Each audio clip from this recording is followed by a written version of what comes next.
सभी विद्यार्थियों और मित्रों को नमस्कार। भारतीय इतिहास श्रृंखला के व्याख्यान 38 के साथ मैं आप सभी के समक्ष उपस्थित हूं। भारतीय इतिहास के अंतर्गत आज जिस विषय बिंदु पर हम अपना व्याख्यान प्रारंभ करने जा रहे हैं, उस विषय बिंदु का शीर्षक है 1857 का विद्रोह, कारण, घटनाक्रम, प्रसार क्षेत्र और ब्रिटिश शासन का दमन चक्र। आज का हमारा जो ये व्याख्यान है वो 1857 का जो महान विप्लव हुआ, जो महान जनविद्रोह हुआ, उस पर पूरी तरह से केंद्रित है। जैसा कि आप सभी जानते हैं और भारतीय इतिहास में इसे एक महत्वपूर्ण और निर्णायक घटना के रूप में भी माना जाता है। 1857 का विद्रोह। 1857 के विद्रोह की जब हम बात करें तो 1857 का विद्रोह है वो ब्रिटिश शासन के प्रति असंतोष की चरम परिणति के रूप में इसे देखा जाता है। और 1757 ईस्वी से ही प्लासी के युद्ध के बाद जो भारत में ब्रिटिश शासन की स्थापना के लिए जो विभिन्न प्रयास अंग्रेजी शासन के द्वारा किए गए, और 1856 ईस्वी में जब अवध का अधिग्रहण किया गया तो भारत में एक प्रकार से ब्रिटिश साम्राज्य है वो अपने चरमोत्कर्ष पर पहुंच चुका था। तो 1757 से 1857 ईस्वी की काल अवधि के दौरान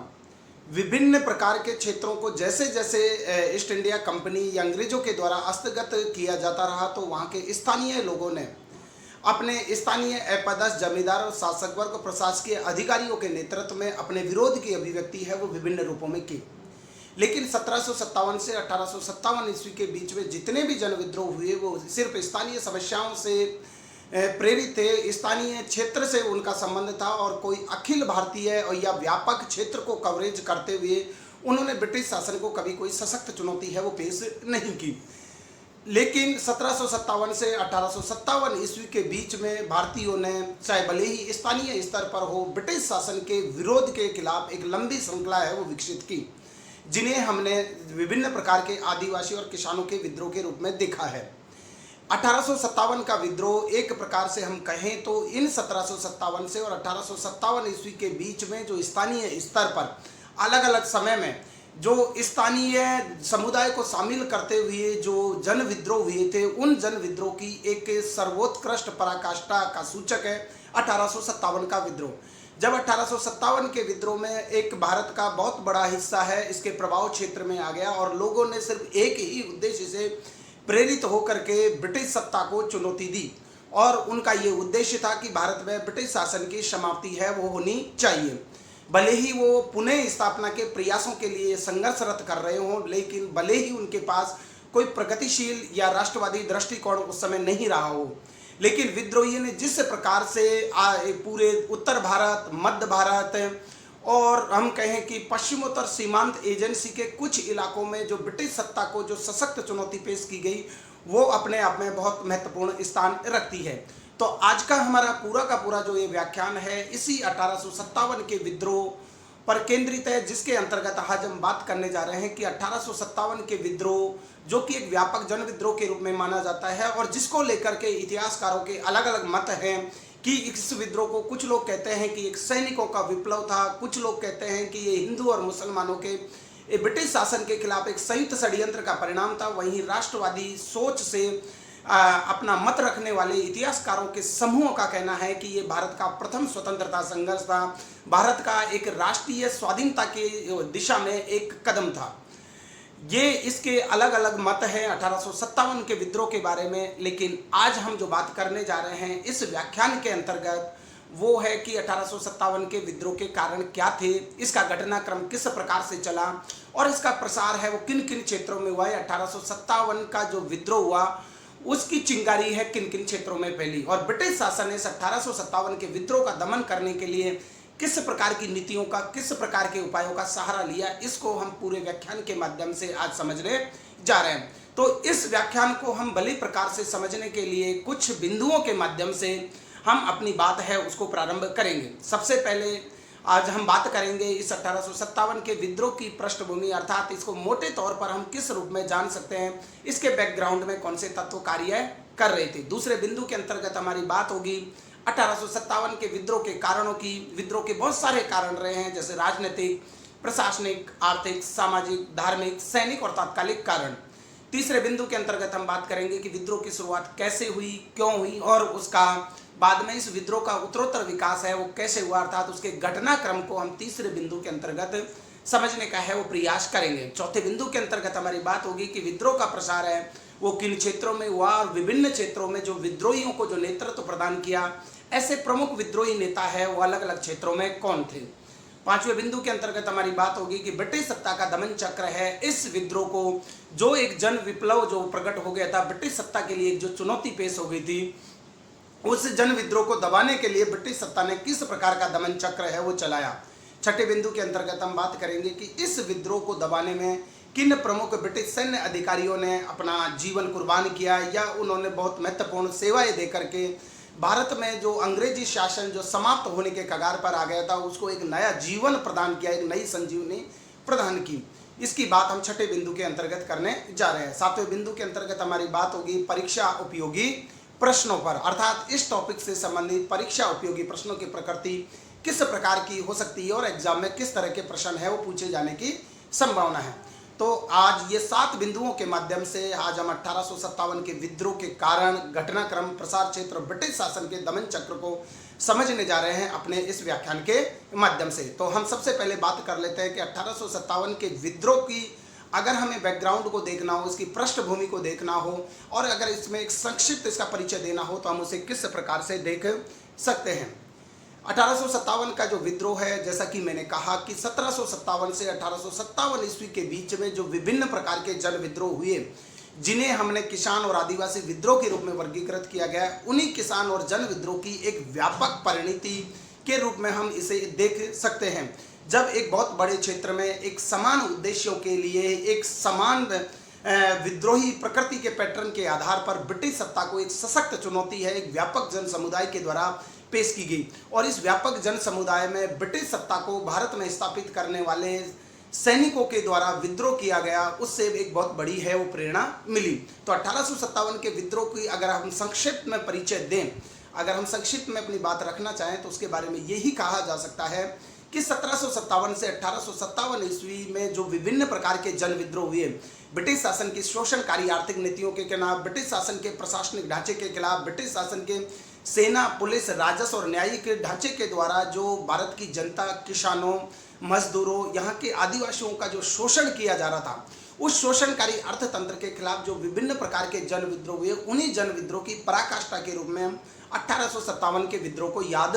कर सकते हैं। जितने भी जो 1857 का विद्रोह हुआ ब्रिटिश औपनिवेशकारी शोषणकारी शासन के खिलाफ हुआ, अर्थात ब्रिटेन की शोषणकारी आर्थिक नीतियों से आम भारतीय समुदाय इतना परेशान, इतना पीड़ित हो चुका था कि उसके लिए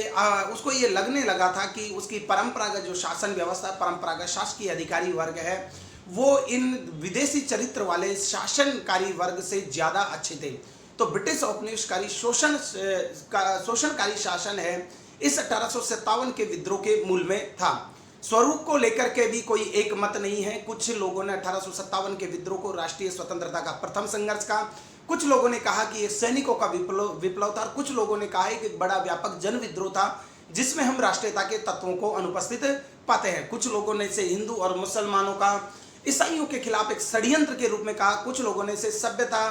के खिलाफ बर्बरता के एक संघर्ष के रूप में संबोधित किया है। इसको हम थोड़ा बाद में इस पर चर्चा करेंगे कि वास्तव में 1857 के विद्रोह को हम किस रूप में देख सकते हैं। लेकिन 1857 के विद्रोह के संदर्भ में जो बात कही जाती है वो यही है कि इसके स्वरूप को लेकर के इतिहासकारों, विद्वानों के बीच में और एकेडमिशियन के बीच में कोई एक मत, एक राय है वो नहीं मिलती। इसके अलावा 1857 के विद्रोह को एक और चीज़ के लिए याद किया जाता है, वो ये इस संदर्भ में कि जब 1857 का विद्रोह हुआ तो 1857 के विद्रोह तक भारत में औपचारिक रूप से कंपनी का शासन था और ब्रिटिश संसद, ब्रिटिश सरकार और ब्रिटिश क्राउन के वो एक ट्रस्टी के रूप में, उसके एक एजेंट के रूप में राजनीतिक सत्ता को संभाले हुए थे। लेकिन 1857 के विद्रोह ने इंग्लैंड की गृह सरकार के लिए, ब्रिटिश क्राउन के लिए, ब्रिटिश संसद के लिए ये अनिवार्य कर दिया कि वो भारत में कंपनी के शासन को समाप्त करे और भारत जैसा एक औपनिवेशिक जो देश है उसकी सत्ता का प्रत्यक्ष संचालन करे ब्रिटिश सरकार, ब्रिटिश संसद और ब्रिटिश क्राउन। तो इसी के साथ 1857 के विद्रोह के कारण से कंपनी के शासन की भारत में से समाप्ति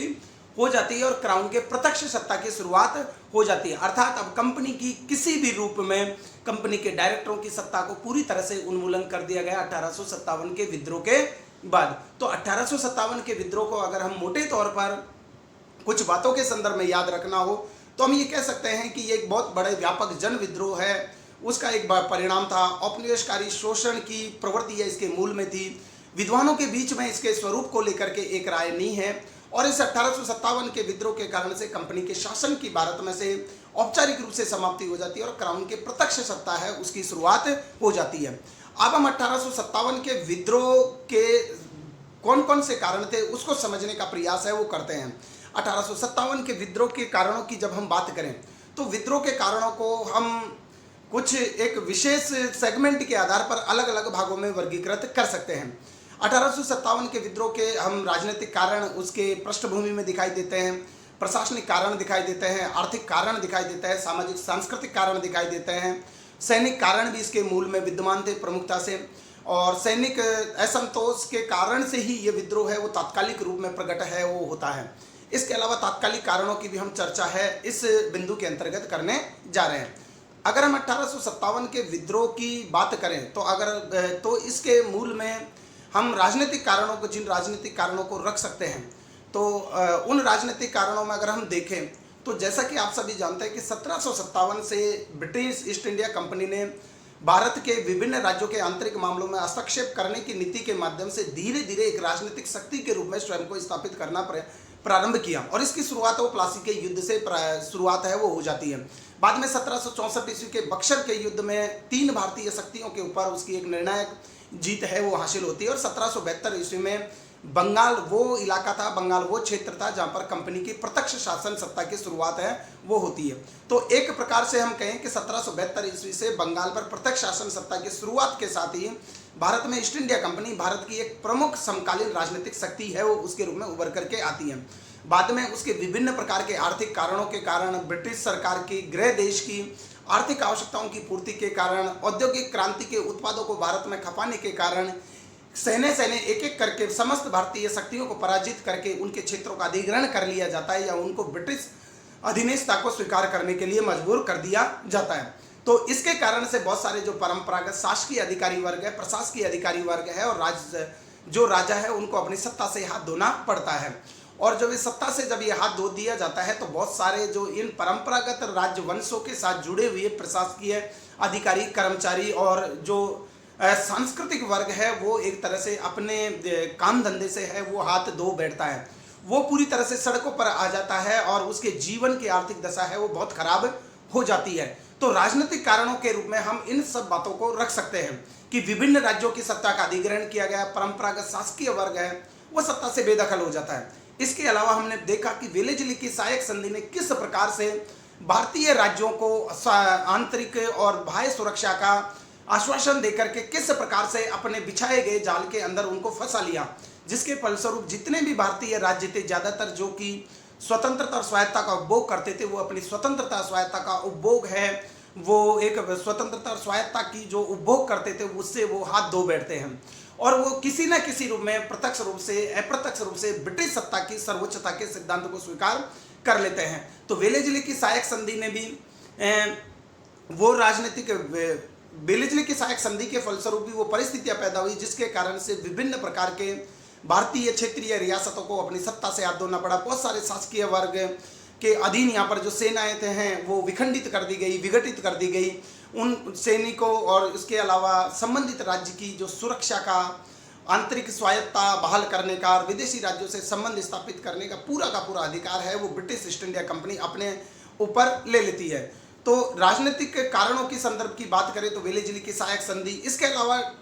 तात्कालिक रूप में अगर किसी राजनीतिक कारण ने सबसे ज़्यादा असंतोष पैदा किया भारतीय जन समुदाय में या अपदस्थ जो शासकीय अधिकारी वर्ग था, कर्मचारी वर्ग था या जमींदार वर्ग था या जो नवाब थे जिनकी पेंशन बंद कर दी गई थी, उसमें डलहौजी की व्यक्तिगत सिद्धांत का बहुत बड़ा योगदान है। हमने पढ़ा है कि डलहौजी का व्यक्तिगत सिद्धांत वो था जब उन्होंने भारत की परंपरागत सामाजिक परंपराओं और मान्यताओं को एक तरह से ठेंगा दिखाते हुए किसी शासक को अपनी गद्दी के वारिस के लिए गोद लेने के अधिकार से वंचित कर दिया। तो डलहौजी के व्यक्तिगत सिद्धांत के आधार पर बहुत सारी देसी रियासतों का है जो उनकी मित्र रही थी, जो संधि और समझौते के माध्यम से जिन्होंने अंग्रेजों की सर्वोच्चता के सिद्धांत को स्वीकार कर लिया था, लेकिन डलहौजी ने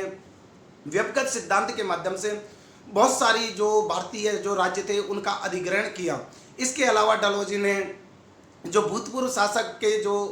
वारिसों को जो पेंशन मिलती थी उन पेंशनों का अंत है वो कर दिया। इसके अलावा अवध का विलय जिस रूप में किया गया, क्योंकि अवध ने कभी भी ईस्ट इंडिया कंपनी के साथ जो शांति संधि शर्तें और समझौते किए थे उनका कभी भी कोई उल्लंघन नहीं किया, लेकिन ईस्ट इंडिया कंपनी और की ब्रिटिश सरकार थी वो भारत में किसी भी संधि और समझौते की शुचिता और पवित्रता के साथ है वो नहीं जुड़ी हुई थी, और उसका सिर्फ ये मानना था कि ब्रिटेन के राष्ट्रीय हितों की पूर्ति की जानी चाहिए। किस प्रांत से आर्थिक शोषण है ज़्यादा से ज़्यादा किया जा सकता है, किस प्रक्रम के माध्यम से किया जा सकता है, क्या उसके लिए उसका प्रत्यक्ष अधिग्रहण करना जरूरी है, भले ही संधि शर्तों की समझौतों का उल्लंघन करना पड़े। तो अवध का विलय जिस प्रकार से किया गया और कुशासन का आरोप है वो नवाब वाजिद अली शाह पर मंडा गया, उसने अवध का जब विलय किया गया तो अंग्रेजों की जो थोड़ी बहुत जो नैतिक जो मापदंड है भारतीयों के बीच में बचा हुआ था, भारतीय शासकीय वर्गों के बीच में बचा हुआ था, वो पूरी तरह से तार तार हो गया। और लोगों को जब जैसे ही अवध का विलय हुआ तो पूरे भारतीय जन समुदाय को, शासकीय वर्ग को, अपदस्थ अधिकारी कर्मचारी वर्ग को ये लगने लग गया कि अंग्रेज सिर्फ इस देश का शोषण करने के लिए आए हैं और उनके कारण से आज हमारी ये दशा है इतनी खराब हो गई है। तो अवध के विलय ने सैनिकों में भी बहुत बड़ा असंतोष है वो प्रकट किया, क्योंकि ईस्ट इंडिया कंपनी की जो भारतीय फौज थी उसमें मैं कहूँ कि 60 से 70% जो सैनिक थे वो अवध और बिहार के इलाके से ही संबंधित थे, और बंगाल आर्मी की तो पौधशाला कहा जाता था अवध को। तो अवध के किसान ही है ब्रिटिश ईस्ट इंडिया कंपनी में सैनिकों के रूप में अपनी सेवाएं दे रहे थे। लेकिन जिस प्रकार से अवध का अधिग्रहण किया गया तो जो ईस्ट इंडिया कंपनी की फौज में जो भारतीय सिपाही जो अवध के क्षेत्र से थे उनमें स्वाभाविक असंतोष होना स्वाभाविक था, और इसी को लेकर के बहुत जबरदस्त प्रतिक्रिया हुई और अवध का विलय भी वो एक तात्कालिक कारण बना जिन्होंने ब्रिटिश शासन के खिलाफ एक व्यापक जन विद्रोह को जन्म दिया। इसके अलावा 1849 ईस्वी में जब तत्कालीन भारत के जो गवर्नर जनरल थे लॉर्ड डलहौजी, उन्होंने ये घोषणा की, क्योंकि जैसा कि आप सभी जानते हैं कि भारत में जो मुगलों की जो सत्ता और मुगलों की जो बादशाहत का पद है भारत में औपचारिक रूप से ही सही, भले ही मुगलों के हाथ में किसी भी प्रकार की सत्ता नहीं रही हो, लेकिन मुगल बादशाहत है वो एक समूचे भारत की राजनीतिक शक्ति का, राजनीतिक एकता का प्रतीक माना जाता था। 1849 ईस्वी में जो लॉर्ड डलहौजी है उन्होंने ये घोषणा कर दी थी कि बहादुर शाह जफर के बाद उसका जो कोई भी जो वारिस होगा उसको दिल्ली के लाल किले में उसको नहीं रहना होगा, बल्कि दिल्ली के लाल किले से बाहर कुतुब मीनार के आसपास बने हुए एक छोटे से भवन है उसको रहने के लिए दिया जाएगा। तो ये एक तरह से भारत की राजनीतिक एकता, राजनीतिक प्रभुता पर चोट थी जो लॉर्ड डलहौजी के द्वारा की गई। 1849 ईस्वी में लॉर्ड डलहौजी ने ये कहा कि बहादुर शाह जफर के बाद जो भी मुगल बादशाह का जो वारिस बनेगा उसको लाल किले में रहने का अधिकार नहीं होगा, उसको लाल किले से बाहर निकलना होगा और उसे दिल्ली के लाल किले के बाहर एक छोटा सा आवास स्थान है वो रहने के लिए दिया जाएगा। इसके अलावा 1856 ईस्वी में लॉर्ड कैनिंग ने भी ये घोषणा की कि बहादुर शाह जफर के बाद में किसी को भी बादशाह की पदवी है वो नहीं दी जाएगी और उसके जो वारिस होंगे उनको एक केवल नाम मात्र के राजा की उपाधि दी जाएगी। तो ये 1849 और 1856 ईस्वी में जो मुगल बादशाह की एक प्रकार से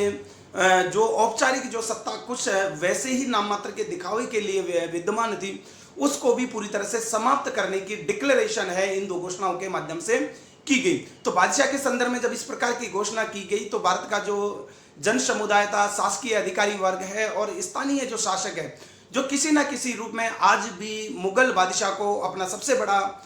शासक मानते थे, उसकी प्रभुता को नाम मात्र के लिए सही स्वीकार करते थे। लेकिन जब अंग्रेजी ईस्ट इंडिया कंपनी के लॉर्ड डलहौजी के द्वारा और कैनिंग के द्वारा इस प्रकार की घोषणा की गई तो इससे लोगों में एक तीव्र प्रतिक्रिया है वो होती है, और क्योंकि उनको लगने लगा कि जब मुगल बादशाह की जो रहने के स्थान सुरक्षित नहीं है, मुगल बादशाह का पद सुरक्षित नहीं है, तो हम अंग्रेजों पर किसी भी प्रकार का विश्वास नहीं कर सकते कि ये देश के लोगों के भले के लिए आए हैं या हमारा ये कुछ अच्छा करेंगे। तो इस प्रकार के कुछ राजनीतिक कारण थे जिन्होंने ब्रिटिश शासन के खिलाफ एक तीव्र असंतोष है सैनिकों में पैदा किया, जो अपदस्थ जमींदार वर्ग है उन्होंने पैदा किया। इसके अलावा जन समुदाय है वो शोषणकारी आर्थिक नीतियों के कारण से पहले ही परेशान था। तो 1857 के विद्रोह के कारणों में हम इन राजनीतिक कारणों को रख सकते हैं। अगर हम 1857 के विद्रोह के प्रशासनिक कारणों की बात करें तो ब्रिटिश शासन है वो अपनी प्रकृति में हमेशा विदेशी बना रहा। अपनी प्रकृति में विदेशी बना रहना इसका तात्पर्य ये है ऐसा नहीं है कि भारत में ब्रिटेन ही एक विदेशी शासक के रूप में यहाँ पर आए और इन्होंने यहाँ पर अपना राज्य स्थापित किया। भारत में ब्रिटिश ईस्ट इंडिया कंपनी से पहले और यूरोप की जो विभिन्न व्यापारिक कंपनियां जो भारत में आई, उससे भी पहले भारत में हम कहें कि सभ्यता के प्रारंभ से ही बहुत सारे विदेशी आक्रांता है वो भारत में आए और भारत में आकर के उन्होंने अपना यहाँ राज्य भी स्थापित किया, जिसको हम देख सकते हैं वहाँ पर कुषाणों के काल से, शकों के काल से हम देख सकते हैं। कुषाण आए, शक आए, हूण आए, फिर उसके बाद में दिल्ली सल्तनत के शासक हैं, इसके अलावा मुगल शासक हैं। लेकिन ये जितने भी जो पूर्ववर्ती जो शासक आए थे ईस्ट इंडिया कंपनी से पहले भारत में, उन्होंने बेशक भारत में यहाँ पर परंपरागत जो शासक वर्ग है उसको सत्ता से बेदखल किया, अपनी सत्ता स्थापित की। लेकिन ईस्ट इंडिया कंपनी से पहले के जितने भी शासक और जो वंश आए या विदेशी आक्रांता जो भारत में आए, वो कभी भारत से धन को लूट करके बाहर नहीं ले गए। उन्होंने भारत को ही एक प्रकार से कुछ समय के बाद में भारत की संस्कृति में वो रच बस गए। भारत के जो पैसा यहाँ के लोगों से लिया था, विभिन्न प्रकार के राजाओं से जो नजराना जो वसूल किया था, उस वसूल किए गए धन को ही उन्होंने भारत की सांस्कृतिक समृद्धि के लिए खर्च किया। अर्थात जो विदेशी आक्रांता जो पहले के आए थे, उन्होंने भारत को ही अपनी मातृभूमि मान लिया। वो कभी उन्होंने भारत से बाहर जाने का कभी प्रयास है वो नहीं किया और उन्होंने जो कुछ भी धन लिया उसको यहाँ पर विभिन्न प्रकार के स्मारकों, इमारतों, यहाँ पर लोगों की भलाई के लिए खर्च किया। उन्होंने जो भी पैसा अपने ऐशो आराम के लिए भले ही उड़ाया गया हो, लेकिन वो पैसा है किसी न किसी व्यक्ति को, भारतीय को रोजगार देता था। अर्थात उस धन का कभी भी विदेश में प्रवाह है वो नहीं हुआ अधिकांश है। लेकिन अंग्रेजी ईस्ट इंडिया कंपनी है जब भारत में शासन करने के लिए आई तो शुरू में एक व्यापारिक कंपनी के रूप में थी, लेकिन धीरे धीरे उसकी राजनीतिक महत्वाकांक्षा है वो प्रकट होती है और कुछ भारत की तात्कालिक राजनीतिक परिस्थितियां है अंग्रेजी ईस्ट इंडिया कंपनी को भारत में अपनी राजनीतिक प्रभुता स्थापित करने का मौका देती है। तो अंग्रेजी ईस्ट इंडिया कंपनी जब भारत में आती है तो और अंग्रेजों का यहाँ पर भारत में धीरे धीरे एक राजनीतिक प्रभुता स्थापित हो जाती है। तो अंग्रेजों जो भी अंग्रेज यहाँ पर भारत में आए थे, अधिकारी बन के, कर्मचारी बन के, सैनिक कमांडर बन करके, उन्होंने कभी भी भारत को अपना देश है वो स्वीकार नहीं किया। उन्होंने सिर्फ भारत को ब्रिटेन के राष्ट्रीय हितों की पूर्ति का एक साधन मात्र माना और यहाँ के जो भी शासकीय अधिकारी और कर्मचारी जो थोड़े समय के लिए भारत में जो ब्रिटिश सरकार स्थापित हो गई थी उसकी सेवा के लिए नियुक्त किए जाते, उनका अपने कार्यकाल समाप्त होने के बाद में उनका एक ही उद्देश्य रहता था कि इस धन को लेकर के, जो धन उन्होंने अर्जित किया है उस धन को लेकर के इंग्लैंड लौट जाना और वहां पर एक अच्छा जीवन व्यतीत करना। और भारत के जितने भी जो धन है, पूरा का पूरा जो धन का जो बाहर है वो निकास है वो होता रहा।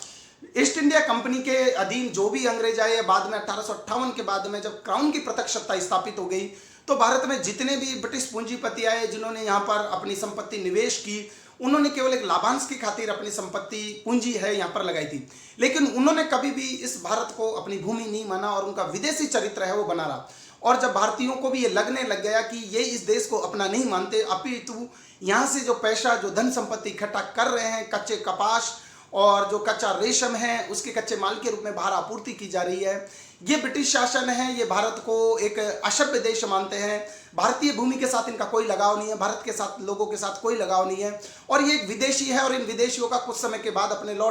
देश है ये लौट जाएंगे। तो ब्रिटिश शासन की हमेशा है वो विदेशी प्रकृति बनी रही। उन्होंने भारत को कभी अपनी भूमि है वो स्वीकार नहीं किया और जो भी धन उन्होंने यहाँ पर कमाया उस धन को लेकर के वो इंग्लैंड ले गए और भारत से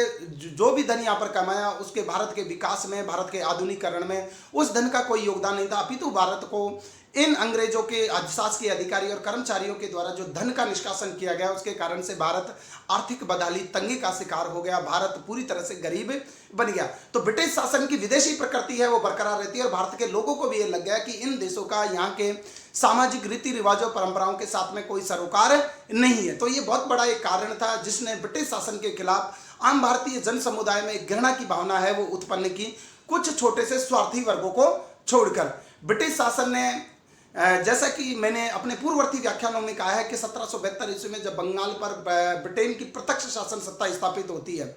तो प्रत्यक्ष ब्रिटिश शासन की सत्ता स्थापित होने के बाद में जो विभिन्न प्रकार का प्रशासनिक सेटअप किया गया, भू राजस्व की नीतियां लागू की गई और भू राजस्व की नीतियों को अच्छी तरह से लागू करने के लिए जो राजस्व व्यवस्था, न्यायिक व्यवस्था, पुलिस और कानून का जो ढांचा जो भी स्थापित किया गया, उन सब का एक ही उद्देश्य था कि ब्रिटेन को ज़्यादा से ज़्यादा मालगुजारी की वसूली हो, ब्रिटिश सामानों की भारत में निर्बाध रूप से उसकी आपूर्ति होती रहे। तो इसके संदर्भ में नए फौजदारी और दीवानी कानून बनाए गए। नए फौजदारी और दीवानी कानूनों का उद्देश्य भारत का आर्थिक शोषण है वो बिना किसी बाधा के किया जाता रहे। और ये जितने भी प्रशासनिक सेटअप था, न्यायिक व्यवस्था थी, फौजदारी और दीवानी कानून थे, वो इसलिए लागू किए गए ताकि भारत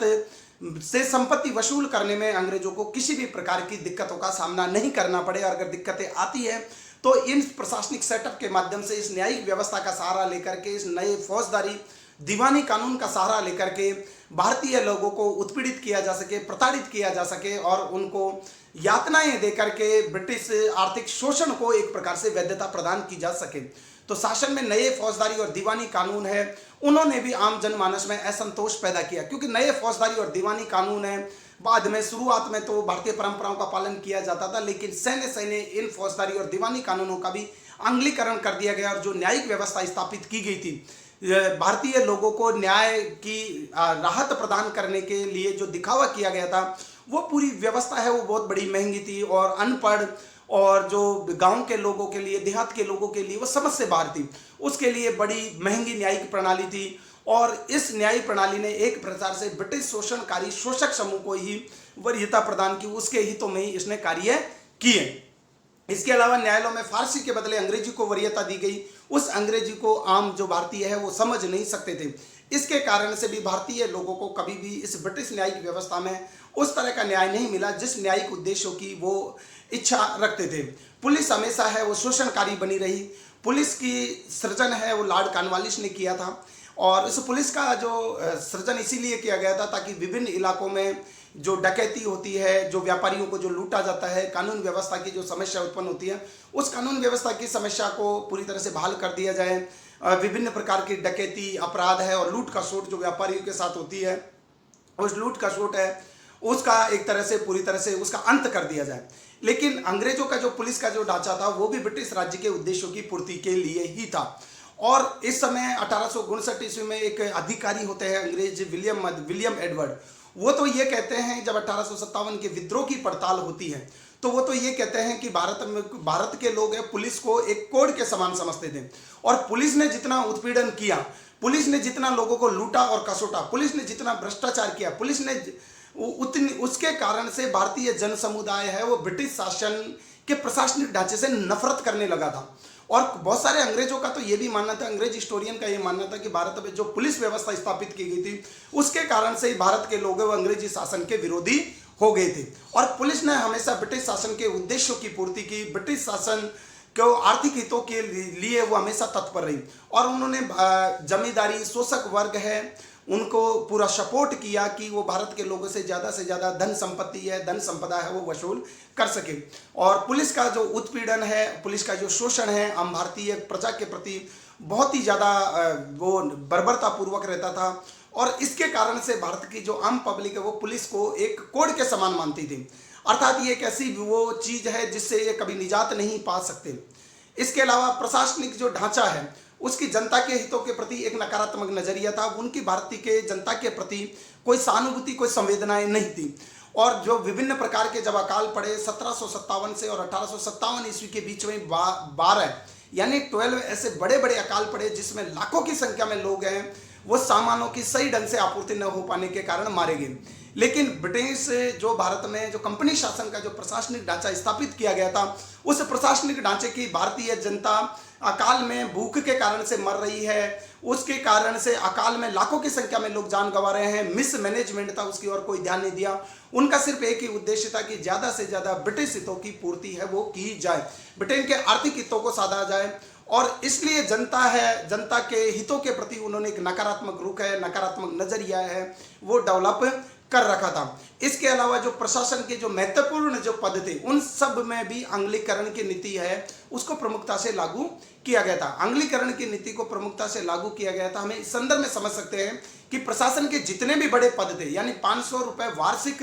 वेतन जिन पदों पर मिलता था वो सारे के सारे जो पदों पर एक प्रकार से उच्च अधिकारी बैठाने का अधिकार सिर्फ और सिर्फ यूरोपियन और अंग्रेजियन लोगों को दिया गया था। प्रशासन के उच्च पदों का आंग्लीकरण कर दिया गया और सभी महत्वपूर्ण पदों से भारतीयों को अलग रखा गया। भारतीयों के संदर्भ में रीति नीतियों का निर्धारण करना, भारत के संदर्भ में प्रशासनिक नीतियों को लागू करने की जिम्मेदारी एक ऐसे वर्ग के पास आ गई थी जिसको भारत के परंपराओं रीति रिवाजों की समझ नहीं थी। तो इस प्रकार का आंग्लीकरण की नीति का समर्थक जो प्रशासनिक वर्ग है उसने एक प्रकार से नस्लीय श्रेष्ठता के दावे को भी बढ़ावा दिया और भारत के लोगों का बहुत ज्यादा जबरदस्त उत्पीड़न किया गया, शोषण किया गया। दस्तकारी उद्योग इसके कारण से बर्बाद हो गए। तो ये कुछ प्रशासनिक कारण थे जिसके कारण से ब्रिटिश शासन का विदेशी चरित्र है वो भारत में बरकरार रहता है और भारत की जनता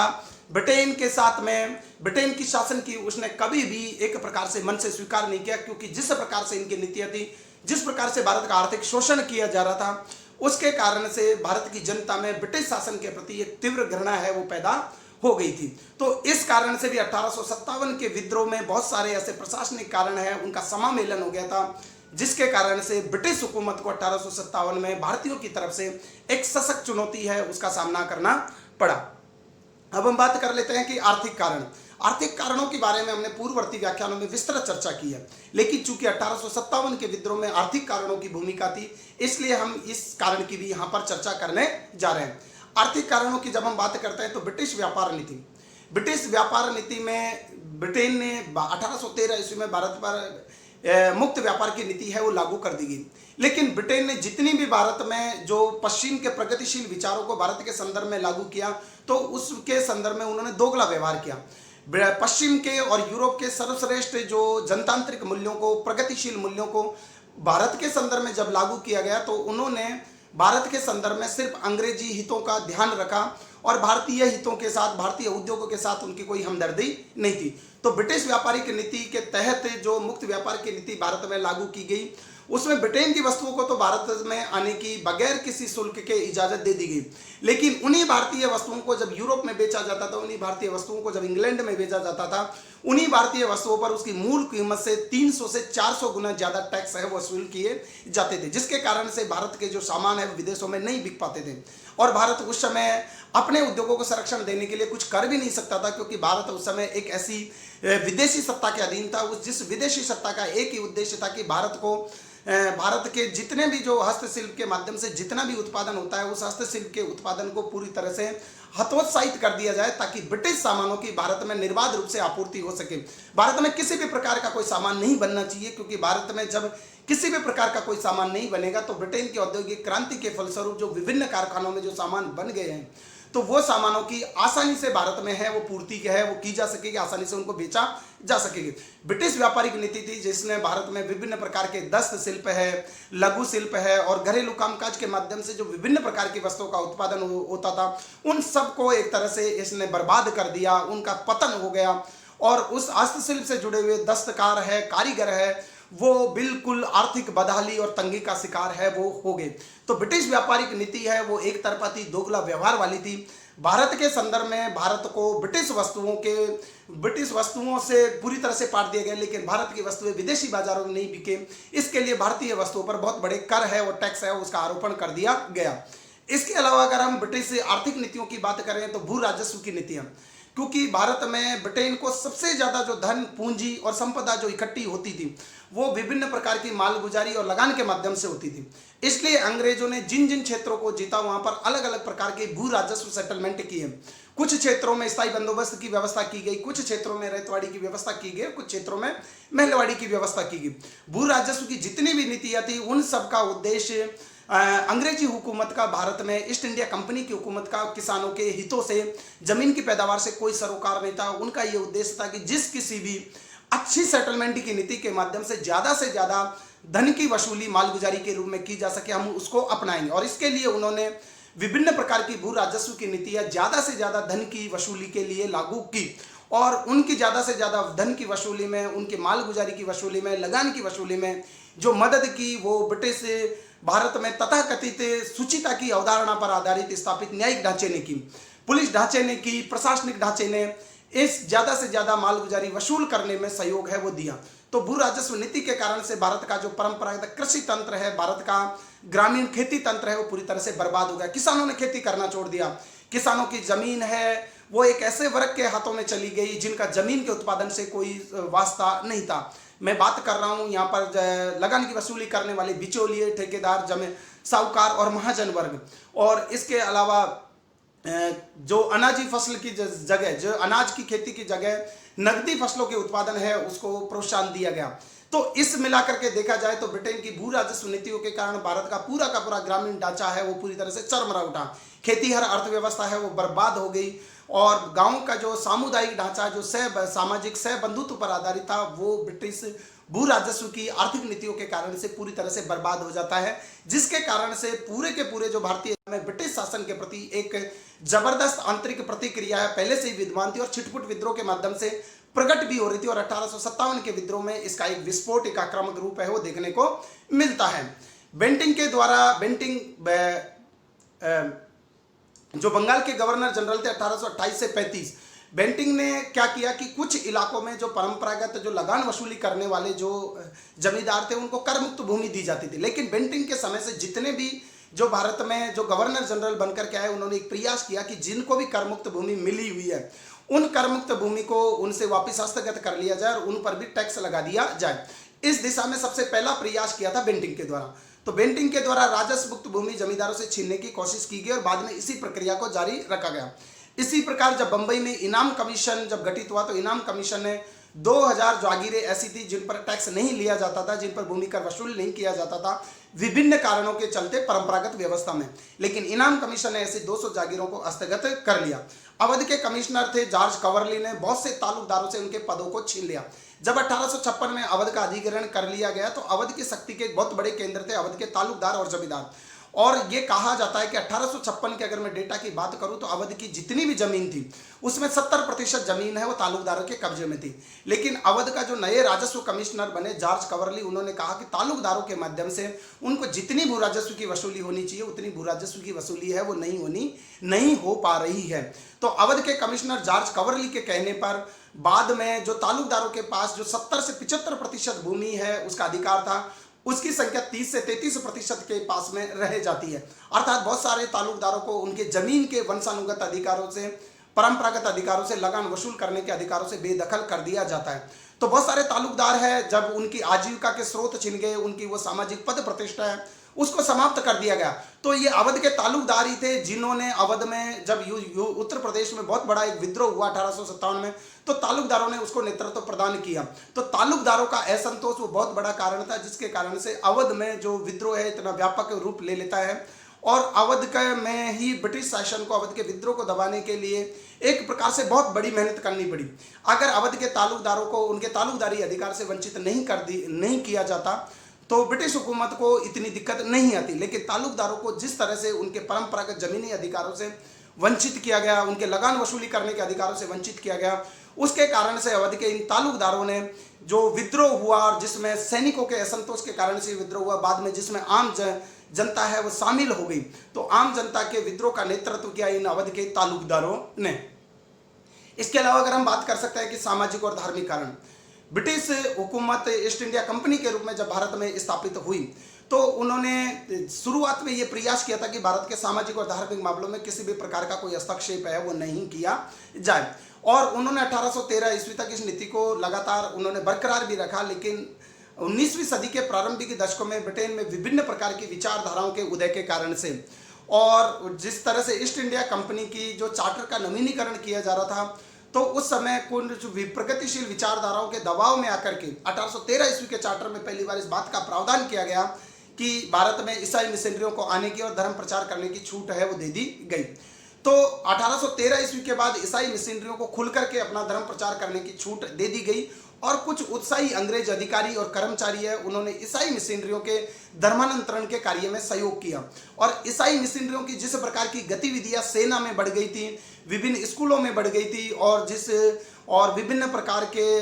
प्रशासनिक नीतियों में ईसाई मिशनरियों की गतिविधियां बढ़ रही थी, उससे आम भारतीयों को ये लगने लगा कि अंग्रेज लोग हैं न केवल भारत का आर्थिक शोषण कर रहे हैं बल्कि उनके सामाजिक और धार्मिक जो परंपराओं से उनको विमुख करना चाहते हैं, इस देश को एक ईसाई देश के रूप में तब्दील करना चाहते हैं। तो 1813 ईस्वी के बाद जब ईसाई मिशनरियों को धर्म प्रचार की छूट दे दी गई और उन्होंने आक्रामक गतिविधियां अपनाई और उन्होंने भी भारतीय सभ्यता और संस्कृति की खिल्लियां उड़ाई, भारत के हिंदू धर्म को केवल मूर्ति भंजक, मूर्ति पूजक के रूप में उन्होंने प्रचारित किया। उन्होंने कहा कि इसमें किसी भी प्रकार की ऐसी चीज नहीं है जो लोगों को सभ्यता का पाठ पढ़ाए, जो लोगों को प्रगतिशील विचार दे, जो लोगों में साइंटिफिक टेम्पर विकसित करें। तो हिंदू धर्म को उन्होंने बुराइयों के रूप में पेश किया। हिंदू सभ्यता और संस्कृति को उन्होंने एक मनुष्य को नीचे की ओर ले जाने वाली, पतन की ओर ले जाने वाली एक धार्मिक मान्यता के रूप में उन्होंने चिन्हित किया। और उन्होंने कहा कि अगर ईसाई मत का सहारा ले दिया जाए तो ईसाई मत के माध्यम से आपका आधुनिकीकरण हो सकता है, आप आपके जीवन की दशा को सुधार सकते हो। तो कुछ जो प्रगतिशील जो भारतीय थे, जो बौद्धिक वर्ग थे, उन्होंने अंग्रेजों की इस मंशा को समझ लिया और ये ईसाई मिशनरियों की गतिविधियों ने एक प्रकार से अंग्रेजों के प्रति असंतोष पैदा करने में बहुत बड़ा योगदान दिया। और उसी समय कुछ प्रगतिशील भारतीयों के प्रभाव के कारण से विलियम बेंटिंग जैसे जो अच्छे विचार वाले, जो कुछ सुधारवादी दृष्टि रखने वाले, जो बंगाल के गवर्नर जनरल थे, बाद में भारत के गवर्नर जनरल बने,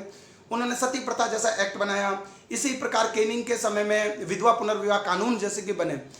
इन्होंने भी भारत के जो रूढ़िवादी जो समाज था, क्योंकि भारत का हिंदू समाज का एक वर्ग ऐसा था जो किसी भी प्रकार के उनके सामाजिक और सांस्कृतिक परंपराएं भले ही वो विसंगतियों का शिकार हो, उनमें कोई भी जब हस्तक्षेप है, चाहे वो भारत के बौद्धिक जो पाश्चात्य शिक्षा प्राप्त वर्ग के द्वारा किया जाए या उसको अंग्रेजी हुकूमत का समर्थन मिले, तो उन्होंने इसे अपने एक हिंदू धर्म पर एक अतिक्रमण, एक आक्रमण के रूप में प्रचारित किया। और भारत के लोगों में हिंदू धर्म के अंधविश्वास और कुरीतियों के खिलाफ के प्रति विश्वास इस कदर हावी हो गया था कि उनको अंग्रेजी हुकूमत के द्वारा कोई भी नया कोई एक्सपेरिमेंट किया गया, भले ही सामाजिक सुधार के लिए किया गया, तो उन्होंने इन सामाजिक सुधारों को भी अपने धार्मिक जीवन पर, अपनी धार्मिक परंपराओं पर एक अतिक्रमण, एक आक्रमण के रूप में माना। और उनका ये लगना था उन्होंने इस तरह की एक अवधारणा है भारतीय जन समुदाय में विकसित कर दी थी कि अंग्रेज है ईसाइयों के माध्यम से, मिशनरियों के माध्यम से भारत को एक ईसाई में तब्दील करना चाहते हैं, ईसाई धर्म को यहाँ पर लागू करना चाहते हैं। तो सामाजिक और धार्मिक कारणों ने भी ब्रिटिश शासन के खिलाफ एक असंतोष है वो प्रकट किया। इसके अलावा रेलवे और टेलीग्राफ के विकास में भी उनको लगा कि इससे सांस्कृतिक खतरा पैदा हो जाएगा, इससे मोबिलिटी बढ़ेगी, तो विभिन्न जातियों के बीच में जो जाति के जो कठोर नियमों का पालन किया जा रहा था और लोग एक स्थान से दूसरे स्थान पर जाएंगे तो एक दूसरे की परंपराओं, रीति रिवाजों को नष्ट भ्रष्ट कर देंगे। हालांकि रेलवे और टेलीग्राफ का उद्देश्य भारत के लोगों में बाद में एकता को बढ़ाने वाला सहायक है, वो साबित होता है। लेकिन इसके कारण से लोगों ने यह सोचा कि ये इनके एक सांस्कृतिक जीवन पर एक आक्रमण है और उन्होंने भी इसे अपने सामाजिक और धार्मिक जीवन में एक हस्तक्षेप के रूप में माना। 1850 ईस्वी में एक धार्मिक अयोग्यता कानून है वो ब्रिटिश संसद के द्वारा पास किया गया और उसमें यह कहा गया कि अगर कोई व्यक्ति हिंदू धर्म को छोड़कर के ईसाई धर्म को स्वीकार कर लेता है तो उसकी परंपरागत संपत्ति से उसको वंचित नहीं किया जाएगा। तो ये भी वो कारण था जिसने ये लोगों के बीच में इस डर और आशंका है उसको बल प्रदान किया कि अंग्रेज हैं, ब्रिटिश हुकूमत है, वो भारतीय लोगों का धर्म परिवर्तन करने पर तुली हुई है और भारत में ईसाई धर्म को ही वो राज्य धर्म के रूप में स्थापित करना चाहती है। तो सामाजिक और धार्मिक कारण है, उन्होंने भी ब्रिटिश शासन के खिलाफ असंतोष पैदा किया। ब्रिटिश शासन के खिलाफ एक घृणा की भावना है उसको पैदा करने में बहुत बड़ा योगदान था सामाजिक और धार्मिक कारणों का। इसके अलावा सैनिक कारणों की बात करें, जैसा कि आप जानते हैं कि 1857 का विद्रोह है उसकी शुरुआती सैनिकों के असंतोष के कारण से हुई, लेकिन इस सैनिकों के असंतोष के साथ साथ सैनिकों का असंतोष जो हमें दिखाई देता है वो एक प्रमुख कारण था। लेकिन 1857 के विद्रोह में अन्य कारणों ने एक प्रकार से अंदर ही अंदर वो भूमिका, वो पृष्ठभूमि है वो तैयार कर दी थी। सैनिकों का असंतोष उसका तात्कालिक कारण बना, इस बात से इनकार नहीं किया जा सकता। और ब्रिटेन की जो ईस्ट इंडिया कंपनी की फौज में 80% जो सैनिक थे वो भारतीय थे और उसमें भी ज़्यादातर बंगाल, बिहार और अवध के इलाके के लोग हैं। इस ब्रिटिश ईस्ट इंडिया कंपनी की जो फौज है उसमें शामिल लोग थे। तो सैनिक कारणों की अगर बात करूं तो ईस्ट इंडिया कंपनी की जो भारतीय फौज तैयार की गई उसमें जितने भी बड़े बड़े जो ब्रिटिश सेना के अफसर थे वो अंग्रेज होते थे और किसी भी भारतीय सैनिक को सूबेदार के पद से ऊपर की पदोन्नति पाने का हक नहीं था। भले ही उसने युद्ध कौशल में, भले ही उसने सैनिक कौशल का कितना ही उत्कृष्ट प्रदर्शन किया गया, लेकिन नस्लीय श्रेष्ठता के सिद्धांत को इस आधार पर ब्रिटिश फौज में लागू कर दिया गया था कि कोई भी भारतीय सूबेदार के पद से ऊपर पदोन्नति नहीं पा सकता था। और इसका सबसे बड़ा प्रमाण यह है कि 1856 ईस्वी में जब ईस्ट इंडिया कंपनी की जो फौज थी उसमें केवल 3 भारतीय ऐसे थे जो सूबेदार के पद तक पहुंच पाए थे और जितने भी बड़े उनके ऑफिसर थे वो सारे के सारे पद है वो अंग्रेजों के लिए थे। इसके अलावा जो समान रैंक पर जो भारतीय सिपाही था और एक अंग्रेजी सिपाही जो ईस्ट इंडिया कंपनी की फौज में तैनात था। तो नस्ली श्रेष्ठता के आधार पर दोनों के वेतन भत्तों में अंतर था, दोनों को अलग अलग भोजन दिया जाता था और दोनों के रहन सहन के तरीकों में भी प्रशासनिक आधार पर भेदभाव किया जाता था। भारतीय सैनिकों को तो निग्रो असभ्य कहा जाता था और इसके आधार पर सैनिकों में एक प्रकार का असंतोष है अंदर ही अंदर से व्याप्त था। एक विशेष प्रकार का जब भी ऑपरेशन किया जाता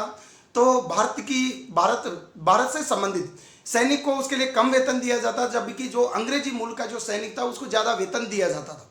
तो सैनिकों के बीच में भी जो नस्ली श्रेष्ठता पर आधारित कानून है, उन्होंने सैनिकों में शुरू से ही असंतोष पैदा हुआ और सैनिकों का जो ये असंतोष है अलग अलग समय पर विभिन्न रूपों में प्रकट होता था। 1764 ईस्वी में पहली बार सैनिकों का ये असंतोष है वो प्रकट होता है बंगाल में और इसके बाद में 1806 के वेलूर विद्रोह के रूप में सामने आता है। 1824 ईस्वी में बैरकपुर की 47वीं रेजिमेंट में भी ये विद्रोह सैनिकों का असंतोष आता है। सैनिकों के असंतोष इस कारण से थे क्योंकि उनके साथ जो भेदभाव किया जा रहा था अंग्रेज सैनिक और भारतीय सैनिकों के बीच में, जो सेवा शर्तों को लेकर के, वेतन भत्तों को लेकर के, खान पान की सुविधाओं को लेकर के जो भेदभाव किया जा रहा था, उसको लेकर के ये सैनिक है वो ईस्ट इंडिया कंपनी को भारत को जीतने में सहायक अवश्य बने थे क्योंकि उनमें उस प्रकार का कोई राष्ट्रीय तत्व उस समय विकसित नहीं हो पाया था। लेकिन उनके साथ जो भेदभाव किया जा रहा था उस भेदभाव को ये अंदर ही अंदर महसूस कर रहे थे और उनको लगता था कि जो उनके साथ जो ये भेदभाव किया जा रहा है इसी कारण से किया जा रहा है क्योंकि आज हमारे पर एक विदेशी सत्ता है वो शासन कर रही है और हमारे लोगों का इतना चारित्रिक पतन हो गया है कि हमारी ये नियति बन गई है और क्योंकि ये जो शासन करने वाले लोग हैं वो विदेशी हैं और हम इनके द्वारा जीत लिए गए हैं, इसलिए हमारे साथ ये नस्ली आधार पर ये भेदभाव है वो किया जा रहा है। इसके अलावा लॉर्ड कैनिंग के द्वारा 1856 ईस्वी में एक कानून पारित कर दिया जाता है। उस कानून का नाम था general service enlistment act. General service enlistment act वो कानून था जिसके माध्यम से प्रावधान कर दिया गया था कि भारतीय सैनिकों को भी विदेश जाकर के यानी समुद्र पार जाकर के कंपनी के लिए और अंग्रेजों के लिए अपनी सेवाएं देनी होंगी। जबकि उस समय के भारतीय हिंदू धर्म और समाज में माना जाता था कि अगर कोई व्यक्ति समुद्र पार करके दूसरी जगह चला गया तो वो अपनी जाति और धर्म से बहिष्कृत हो जाएगा। और तो भारतीय सैनिकों ने इसका विरोध किया क्योंकि भारत के जिन परिवार के लोग उन सैनिकों के वेतन के माध्यम से पलते थे उन परिवारों ने भी इन सैनिकों का साथ नहीं दिया। उन्होंने कहा कि आपको समुद्र पार जाकर के सेवाएं नहीं देनी है, अगर आप ऐसा करेंगे तो हिंदू धर्म और हिंदू जाति है वो खतरे में पड़ जाएगी और आपको समाज और धर्म से अलग कर दिया जाएगा। तो जनरल सर्विस इनलिस्टमेंट एक्ट है, उसने भी सैनिकों में तात्कालिक असंतोष पैदा करने का काम किया। इसके अलावा बहुत सारी जो चीज़ें हैं जिन्होंने सैनिकों के असंतोष को बढ़ावा दिया, उसमें एक और ये था कि सैनिकों को जाति, क्योंकि भारत के जो सैनिक थे ज़्यादातर वो हिंदू धर्म से संबंधित थे, कुछ सिखों से भी सैनिक लिए गए और वो अपने जाति सूचक चिन्हों के प्रति उनकी अगाध आस्था थी, धार्मिक चिन्हों के प्रति उनकी अगाध आस्था थी। लेकिन ब्रिटिश हुकूमत ने जो ईस्ट इंडिया कंपनी की जो भारत में फौज निर्मित की थी, उस फौज में उन्होंने कठोर अनुशासन लागू करने के लिए उन्होंने जाति और धार्मिक जो सूचक जो प्रतीक है जो सैनिक अपने साथ रखते थे उनको रखने से मनाही कर दी। हम कहें कि जैसे सिखों को पगड़ी पहनने पर प्रतिबंध लगा दिया गया, इसी प्रकार से विभिन्न जातियों के लोगों के जो जाति सूचक जो चिन्ह वो अपने साथ हमेशा धारण करते थे उसको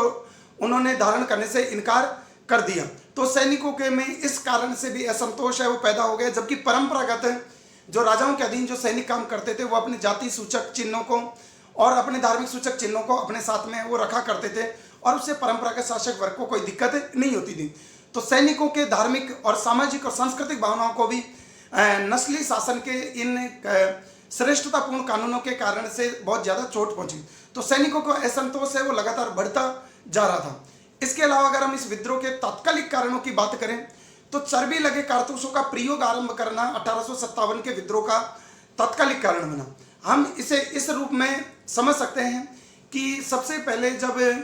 भारत के गवर्नर जनरल होते हैं लॉर्ड हार्डिंग, उसके समय सबसे पहले एनफील्ड राइफलों के इस्तेमाल करने की बात है वो उठती है। इससे पहले भारत में जो कंपनी के जो सैनिकों के द्वारा जो भारत में जो राइफल इस्तेमाल की जाती थी वो ब्राउन बेस राइफल होती थी।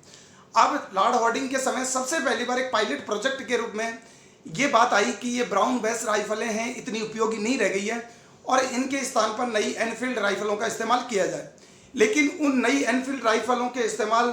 के साथ एक खास बात ये जुड़ी थी कि उसमें जो कारतूस लगाना होता था उस कारतूस को उस राइफल में डालने से पहले उस पर एक कागज की खोल लगी हुई होती थी और उस कागज की खोल के बारे में ये माना जाता था कि उस पर गाय और सूअर की चर्बी लगी हुई है और उस कागज की खोल को दांतों से काटना पड़ता था। अगर जैसे ही दांतों से काटेंगे, जो हिंदू और मुस्लिम जो सैनिक है, जो ईस्ट इंडिया कंपनी की फौज में जो शामिल थे, जब उन लोगों को गाय और सूअर की चर्बी लगे कारतूसों को मुंह से काटना पड़ता था और उसके बाद में वो राइफल में वो इस्तेमाल की जा सकती थी, तो उनको लगा कि ये इनके धर्म को भ्रष्ट करने का एक तरीका है। तो चर्बी लगे कारतूसों का सेना में बड़े पैमाने पर उपयोग करने का निर्णय तो 1856 ईस्वी में लॉर्ड कैनिंग के द्वारा किया जाता है और उन्होंने कहा 1856 ईस्वी में पहली बार यह निर्णय लिया गया कि अब सेना में ब्राउन बेस राइफलों के स्थान पर नए एनफील्ड राइफलों का इस्तेमाल है वो किया जाएगा। और उसमें जो कारतूस जो लगा हुआ है, क्योंकि वे कागज की खोल में लिपटे हुए थे वो कारतूस, और उस कागज की खोल को दांतों से काटना पड़ता था। और उस कागज की खोल के बारे में इस प्रकार की अफवाह है वो विभिन्न प्रकार की ब्रिटिश सैनिकों में, रेजिमेंटों में, छावनियों में फैल गई थी कि इस कागज के खोल के ऊपर गाय और सूअर की चर्बी लगी हुई है। अब हिंदू और मुस्लिम अगर इस गाय और सूअर की चर्बी को अपने दांतों से काटेंगे तो उनका धर्म है वो भ्रष्ट हो जाएगा, उनका धर्म है वो खतरे में पड़ जाएगा। इस प्रकार की अफवाह है वो पहले से ही फैल रही थी। और जब 1856 ईस्वी में जब इस चीज को सेना में लागू करने का प्रयास किया गया तो सभी सैनिकों को यह लगा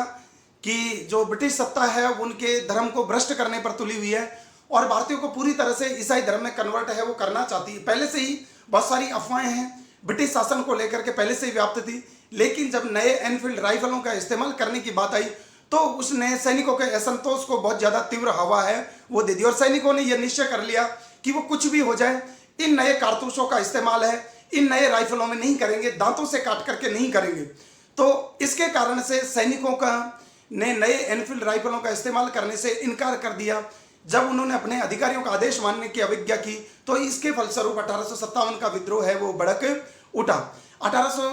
लेकिन जब भी एग्जाम में ये पूछा जाए कि नए एनफील्ड राइफलों की सबसे पहले जिक्र किसके काल में हुआ तो वो तो गवर्नर जनरल लॉर्ड हॉर्डिंग के समय हुआ, जब पहली बार इन नए एनफील्ड राइफलों का कॉन्सेप्ट है वो सामने आता है। लेकिन उसको सेना में बड़े पैमाने पर इस्तेमाल करने का निर्णय है वो लॉर्ड कैनिंग के समय में लिया गया और 1857 के विद्रोह का यह तात्कालिक कारण बना था चर्बी लगे कारतूसों का उपयोग आरंभ करना और सैनिकों के द्वारा अपने धर्म के भ्रष्ट हो जाने का हवाला देते हुए इनका प्रयोग करने से इनकार करना, यह 1857 के विद्रोह का तात्कालिक कारण है वो बना था। और 1857 के विद्रोह में मैंने जितने भी कारणों की चर्चा की उसके अलावा अफवाहें और भविष्यवाणी जैसे कारक है उनकी भी बहुत बड़ी भूमिका रही, तो इन्हें भी समझना हमारे लिए आवश्यक है। क्योंकि देखिए कि प्रशासनिक कारण, राजनीतिक कारण, सामाजिक धार्मिक कारण और सैनिकों का संतोष जिस कदर से व्याप्त था और ब्रिटिश शासन की जितनी शोषणकारी आर्थिक नीतियां थी, जिस प्रकार का प्रशासनिक ढांचा स्थापित किया गया था, उसके कारण से ब्रिटिश शासन के खिलाफ पहले से ही जनता में तरह तरह की अफवाहें, आशंकाएं और डर और दहशत है वो पहले से ही जन्म ले रही थी। उसी समय उत्तर भारत में और विभिन्न प्रकार के ब्रिटिश सैनिक छावनी और रेजिमेंटों में इस प्रकार का एक विचार है वो प्रचारित किया जा रहा था कि उस समय एक मत ये भी फैला जा रहा था कि कुछ लोग ये कहते हैं कि जब बंगाल की एक रेजिमेंट में के पास से एक निचली जाति का व्यक्ति जब एक गुजरता है तो उस समय एक रेजिमेंट में एक ब्राह्मण सैनिक है वो तैनात रहता है। उस ब्राह्मण सैनिक से जब वो रास्ते में जा रहा होता है तो उसे पानी पिलाने के लिए कहता है। तो ब्राह्मण सैनिक है उस निचली जाति के व्यक्ति से ये पूछता है कि भाई आपकी जाति क्या है, तो वो कहता है कि मैं तो निचली जाति का हूँ। तो ब्राह्मण सैनिक है वो अपने लोटे से उसको पानी पिलाने से इनकार कर देता है और वो कहता है कि मैं तो तुम्हें अपने लोटे से पानी नहीं पिला सकता, क्योंकि अगर तुम्हें पानी पिला दिया गया तो मेरा तो जाति है वो भ्रष्ट हो जाएगी और मैं तो ब्राह्मण हूँ और निचली जातियों के लोगों को छूना या उनके साथ किसी वस्तु को शेयर करना ये वर्जित है। तो इसके प्रति उत्तर में फिर वो निचली जाति का व्यक्ति उस ब्राह्मण जाति के सैनिक से कहता है कि कोई दिक्कत नहीं, कि आपको सिर्फ अगर लोटे से ही पानी पिलाने से आपकी जाति भ्रष्ट हो रही है, आपका धर्म संकट में पड़ रहा है, तो वैसे ही आप लोगों का कुछ दिनों के बाद तो वैसे ही आपकी जाति भ्रष्ट होने वाली है, आपका धर्म है वो नष्ट होने वाला है। तो ब्राह्मण सैनिक ने कहा कि भाई ऐसा क्यों है? तो उन्होंने कहा कि ऐसा इसलिए है क्योंकि आप पता है कि आप जिस आटे को इस्तेमाल कर रहे हो उस आटे में तो गाय और सूअर की जो चर्बी है, गाय और सूअर की हड्डियों का जो चूरा है वो मिला करके बेचा जा रहा है। आप लोग कहां तक बचोगे? और आपको पता है कि जिन राइफलों का आप इस्तेमाल करने जा रहे हो उसमें तो गाय और सूअर की चर्बी मिली हुई है उसके कारतूसों में, जिसको आपको दांत से खोलना पड़ेगा। भाई कहां तक बचोगे आप लोग? तो इस प्रकार की अफवाहें, इनका कोई निश्चित स्रोत नहीं है, लेकिन इस प्रकार की अफवाहें हैं वो तेजी से फैलने लगी। और ब्रिटिश अधिकारी हैं वो उन्होंने अपनी जब डायरियों में, अपने लेखनों में, अपने दस्तावेजों में इन चीज़ों को रिकॉर्ड किया तो उनमें इन अफवाहों का, इन भविष्यवाणियों का जिक्र किया गया। इसके अलावा एक और अफवाह ये भी फैल रही थी कि ब्रिटिश शासक है वो पूरे भारत को ईसाई धर्म के रूप में कन्वर्ट करना चाहते हैं। इसके अलावा रात में कोई एक अजीब सा व्यक्ति आते हैं, गांव-गांव जाते हैं और वो एक चपाती है वहाँ के स्थानीय जमींदार को देते हैं और स्थानीय जमींदार से कहते हैं कि आपको अगली ऐसी 5 चपातियाँ बना करके आगे के 5 गाँवों में भिजवानी है। तो ये एक प्रकार से आने वाली किसी उथल पुथल का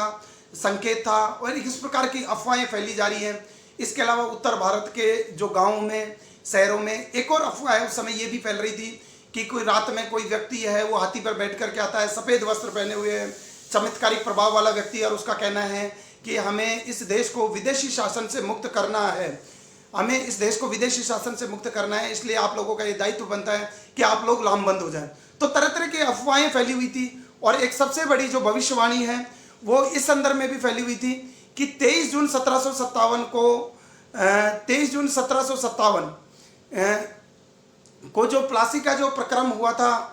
उसके बाद में 100 साल है वो जून 1857 में समाप्त हो जाएंगे। और ऐसी भविष्यवाणी की गई थी कि 100 साल के बाद में भारत में से ब्रिटिश राज्य समाप्त हो जाएगा, इसलिए सारे भारत के लोगों को एकजुट हो जाना चाहिए। ब्रिटिश शासन का कैसे भी विरोध करे, अगर एक बार विद्रोह छोड़ दिया तो ऐसी भविष्यवाणी कुछ धर्म प्रचारकों के द्वारा, कुछ उपदेशकों के द्वारा इस प्रकार की अफवाहें भी फैलाई गई थी। और देखिए कि जब भी अफवाहें होती हैं वो लोगों में तभी ही जन्म लेती हैं और लोगों में उन अफवाहों को प्रति जब भी विश्वास बनता है जब लोगों में इस प्रकार का डर, आशंका या इस प्रकार का पहले से ही कोई विचार, चिंतन उनके दिमाग में चल रहा हो। और ब्रिटिश शासन की जिस प्रकार से प्रशासनिक, राजनीतिक, धार्मिक, सांस्कृतिक और सैनिकों के शोषण की नीतियां विद्यमान थी और लोगों में ब्रिटिश शासन के खिलाफ जो आक्रोश था, ब्रिटिश शासन को जो वो विदेशी समझ करके घृणा करते थे,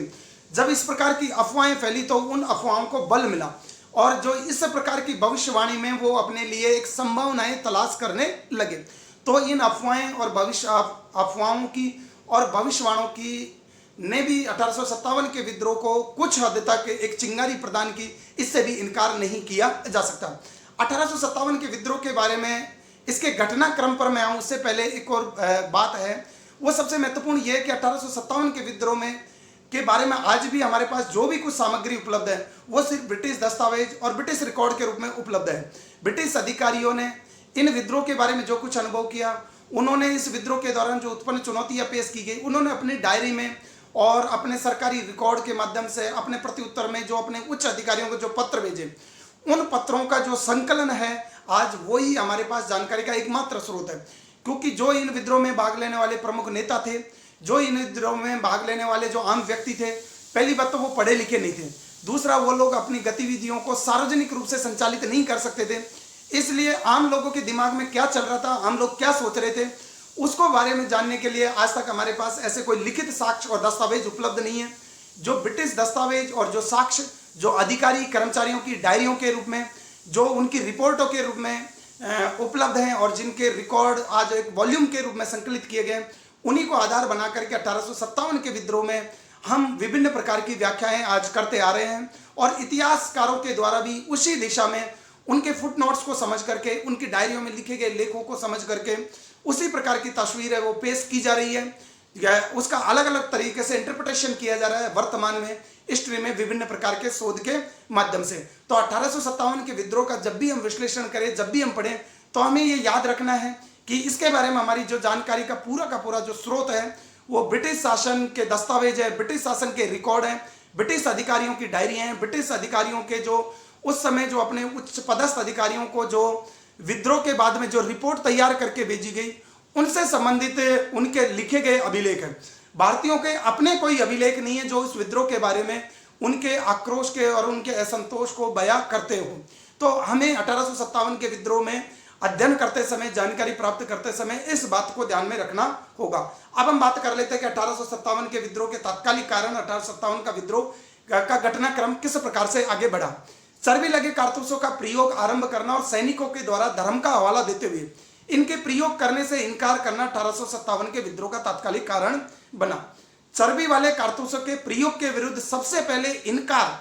जो देखने को मिलता है वो है बहरामपुर बैरक की 19वीं नेटिव इन्फेंट्री के सिपाहियों ने 26 फरवरी 1857 ईस्वी को यह निर्णय लिया कि वे चर्बी लगे कारतूसों का प्रयोग नहीं करेंगे। बाद में 24 मार्च 1857 ईस्वी को 34वीं नेटिव इन्फेंट्री के सिपाही मंगल पांडे ने भी चर्बी लगे कारतूसों के प्रयोग करने के से इनकार करने के आधार पर अपने अंग्रेज अधिकारी और ब्रिटिश अधिकारी के आदेश को मानने से इनकार कर दिया और उन्होंने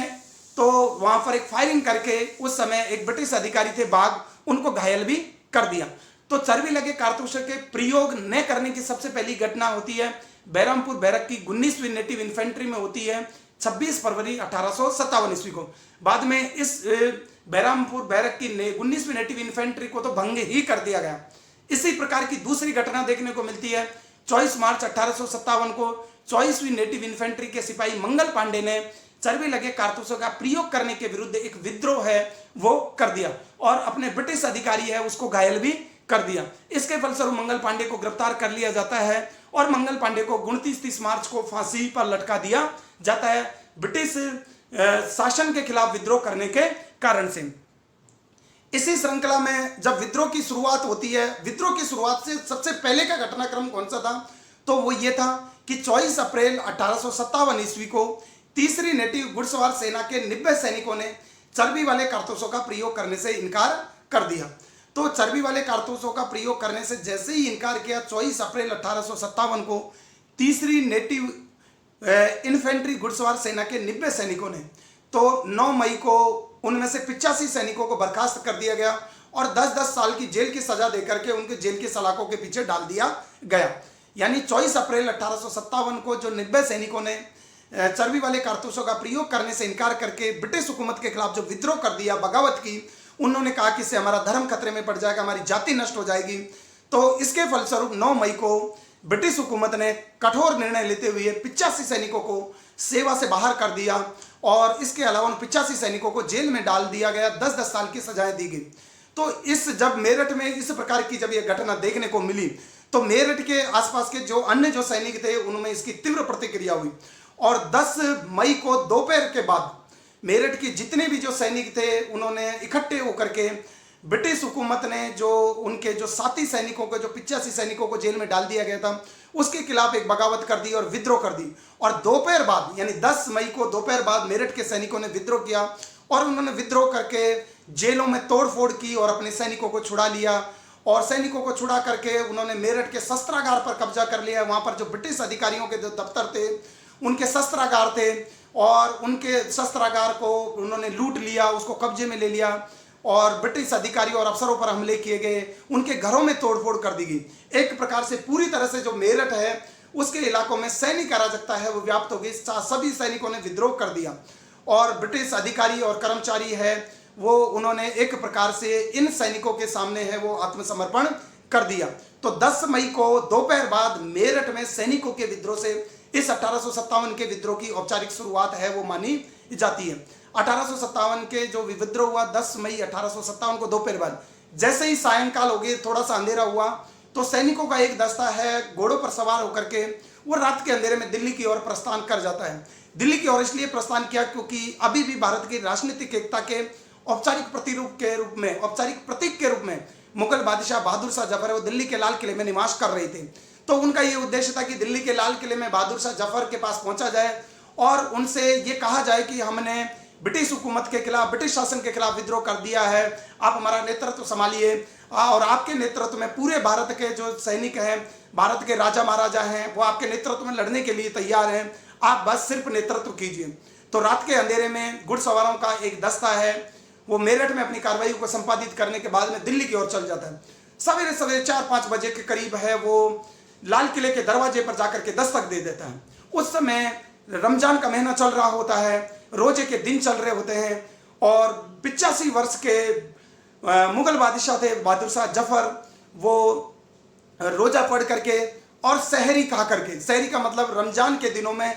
सूर्योदय से पहले जो भोजन किया जाता है उसे सहरी बोलते हैं। सहरी खाने के बाद में वो टहल रहे थे। जब उनको देखे कि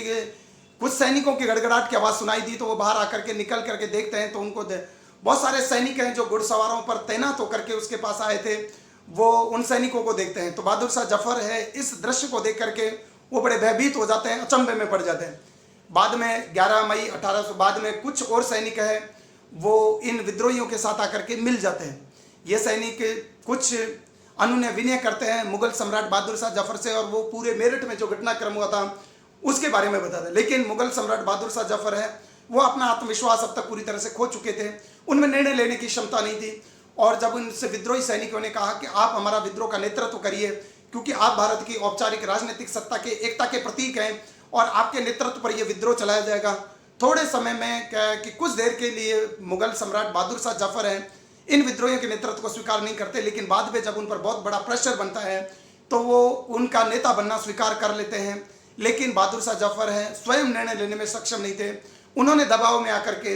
इस 1857 के विद्रोह का नेता बनना है वो स्वीकार कर लिया जाता है। और 1857 के विद्रोह का नेता बनने में जो स्वीकार किया जाता है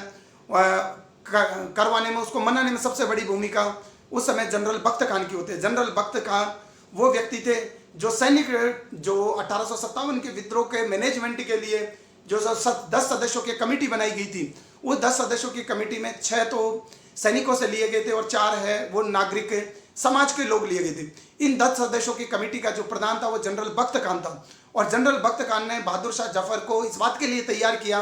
कि आपको इस विद्रोह का नेतृत्व करना है, विद्रोह को औपचारिक वैधता प्रदान करनी है, आपके नाम से विद्रोह किया जाएगा और हम भारत में फिर से एक मुगल वंश की सत्ता को स्थापित करना चाहते हैं, आपको भारत के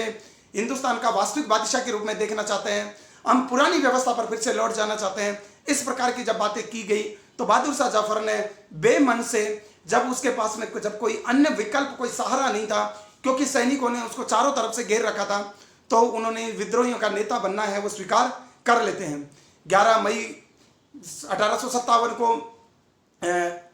11 मई 1857 को बहादुर शाह जफर है इन विद्रोहियों का नेता बनना स्वीकार कर लेते हैं, और 12 मई को दिल्ली की आम जनता भी इन विद्रोहियों के साथ है वो मिल जाती है। वहाँ पर ब्रिटेन के जितने भी शस्त्रागार थे उन पर कब्जा कर लिया जाता है, ऑफिसों पर हमला कर दिया जाता है और आम जनता इन विद्रोहियों के साथ मिल जाती है। सभी जगह देखा जाए तो विद्रोह का ढर्रा एक समान था। जहाँ जहाँ पर भी सैनिकों ने विद्रोह किया, पहले सैनिक विद्रोह करते हैं, उसके बाद में आम जनता उनके साथ जुड़ती है। सैनिक फिर वहाँ पर स्थित जो ब्रिटिश ईस्ट इंडिया कंपनी के, ब्रिटिश हुकूमत के जो भी शस्त्रागार थे उन शस्त्रागारों पर कब्जा करती है, संचार की लाइनों को काट दिया जाता है। इसके अलावा ब्रिटिश अधिकारी और शासकीय वर्गों के जो दफ्तर थे, जो शोषण के प्रतीक वर्ग थे, उन पर हमले कर दिए जाते हैं, उनके दस्तावेजों को लूट लिया जाता है, उन दस्तावेजों को जला दिया जाता है। तो सभी जगह विद्रोह का ढर्रा है वो एक समान था। इस विद्रोह में सबसे अच्छी जो बात है वो देखने को मिलती है वो ये थी कि हिंदू मुसलमानों में एकता को बढ़ावा देने से संबंधित कार्य किए गए, और 1857 के विद्रोह में विद्रोहियों को जोड़ने के लिए जो भी घोषणाएं, जो भी अपील की गई वो अरबी, फारसी और हिंदी है उसमें जारी की गई, ताकि हिंदू और मुसलमानों को आपस में एकता के सूत्र में बांधा जा सके और विदेशी शासन के खिलाफ एक सशक्त चुनौती है वो पेश की जा सके।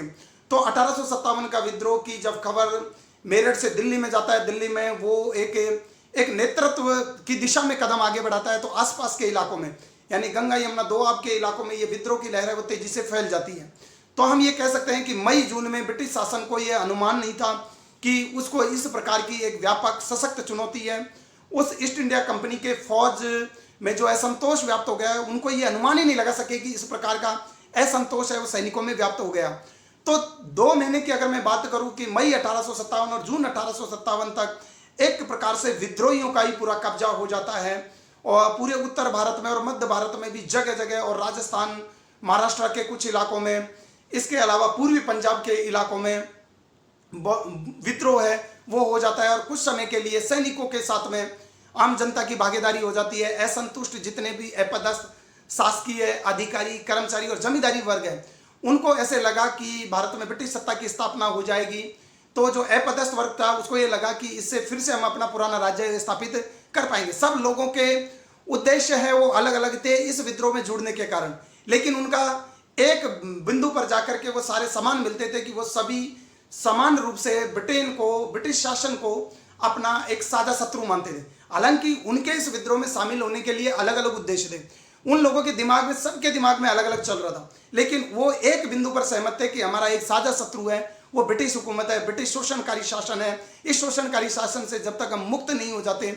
तब तक हम हैं वो किसी भी प्रकार से अपने पुराने अधिकार है उनको नहीं पा सकते। तो मई और जून 1857 के महीने में विद्रोहियों का पूरी तरह से कब्जा हो जाता है। ब्रिटिश शासन को यह समझ नहीं आता, ईस्ट इंडिया कंपनी की हुकूमत को यह समझ में नहीं आता कि आखिर उनके साथ ऐसा क्यों हो गया। लेकिन लोगों के जो अंदर जो विरोध, जो आक्रोश, शासकीय अधिकारी वर्ग और कर्मचारी वर्ग जो है पदस्थ कर दिया गया था, तालुकदार जो पहले से ही नाराज थे उनकी तालुकदारी के अधिकार छीन लेने से, उन्होंने भी अवध में 1857 के विद्रोह को एक बहुत बड़ा नेतृत्व है वो प्रदान किया। और अलग अलग जो लॉर्ड डलहौजी की नीतियों ने जो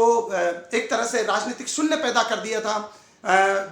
गोद निषेध का सिद्धांत लागू कर दिया था, पेंशन बंद कर दी थी, उससे बहुत सारे जो क्षेत्रीय राज्य है उनके अपदस्थ शासकीय अधिकारी वर्ग है वो ब्रिटिश शासन के प्रति घृणा पाले हुए थे। और वो ब्रिटिश शासन को जब समाप्त करने का इस प्रकार का एक जन विद्रोह खड़ा हुआ, एक सैनिक विद्रोह खड़ा हुआ, तो उन्होंने तुरंत इसका नेतृत्व करना स्वीकार कर लिया। अब हम बात कर लेते हैं कि विद्रोह का प्रसार है वो किन किन क्षेत्रों में हुआ। अगर प्रसार की बात करें तो बेरठ, लखनऊ, कानपुर, इलाहाबाद, गंगा यमुना दोआ, रोहिलखंड, बुंदेलखंड, पश्चिम बिहार और पूरी पंजाब आदि क्षेत्रों में इस विद्रोह का व्यापक प्रसार होता है। इसके अलावा राजस्थान में भी स्थानीय जो शासक है वो तो ब्रिटिश शासन के प्रति वफादार बने रहे, लेकिन राजस्थान में विभिन्न प्रकार की सैनिक छावनियों में और वहां पर जनता ने कुछ इलाकों में ब्रिटिश शासन की शोषणकारी सत्ता के खिलाफ विद्रोह किया। दक्षिण भारत में जैसे कोल्हापुर, पूना आदि क्षेत्रों में भी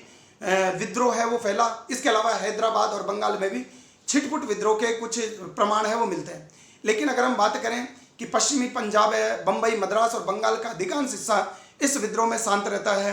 अर्थात हम कहें कि मध्य भारत, पश्चिम भारत के कुछ इलाके और उत्तरी भारत गंगा यमुना का दोआब का जो इलाका है वो विद्रोह का सबसे प्रमुख केंद्र था। यहाँ पर विद्रोह ने सबसे प्रमुख चुनौती पेश की, और न केवल चुनौती पेश की, ऐसे लगने लगा मई और जून की स्थिति को देख करके कि भारत में ब्रिटिश शासन के दिन अब केवल कुछ ही दिनों के शेष रहने वाले हैं। लेकिन अंग्रेजों ने इस कठिन समय में अपना धैर्य, अपना संघर्ष है,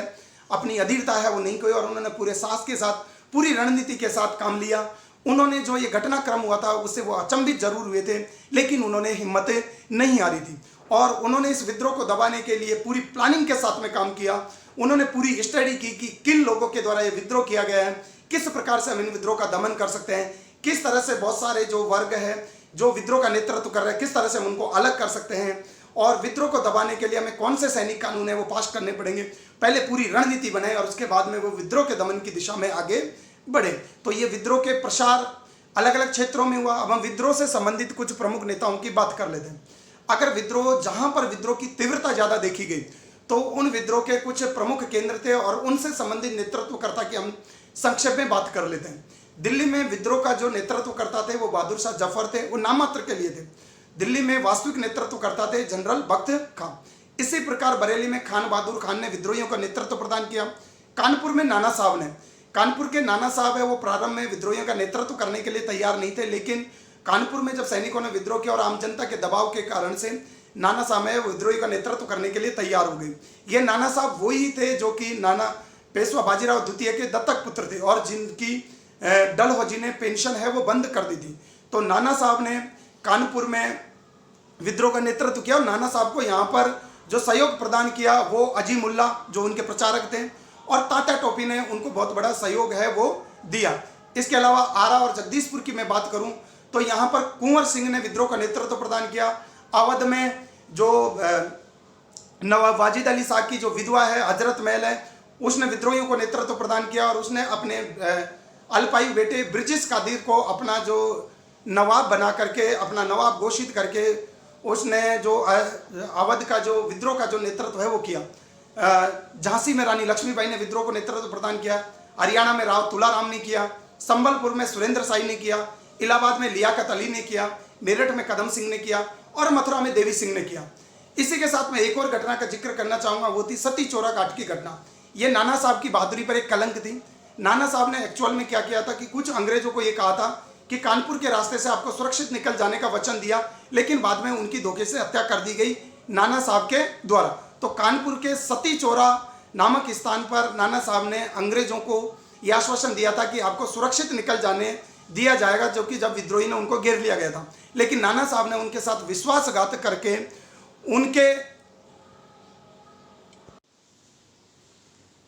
तो ये सती चोरा जो घाट की जो घटना थी वो नाना साहब के जो व्यक्तित्व पर, उसकी बहादुरी पर बहुत बड़ा कलंक थी। नाना साहब को जो विद्रोह में जो सहायता प्रदान की वो थे अजीमुल्ला, जो इनके प्रचारक का कार्य करते थे, और तात्या टोपी, जो इनके बहुत बड़े विश्वस्त सहयोगी थे। तात्या टोपी के पास अपनी स्वयं की सेना थी और उसके माध्यम से उन्होंने नाना साहब को विद्रोह में नेतृत्व प्रदान करने में सहायता दी। लेकिन बाद में तात्या टोपी है,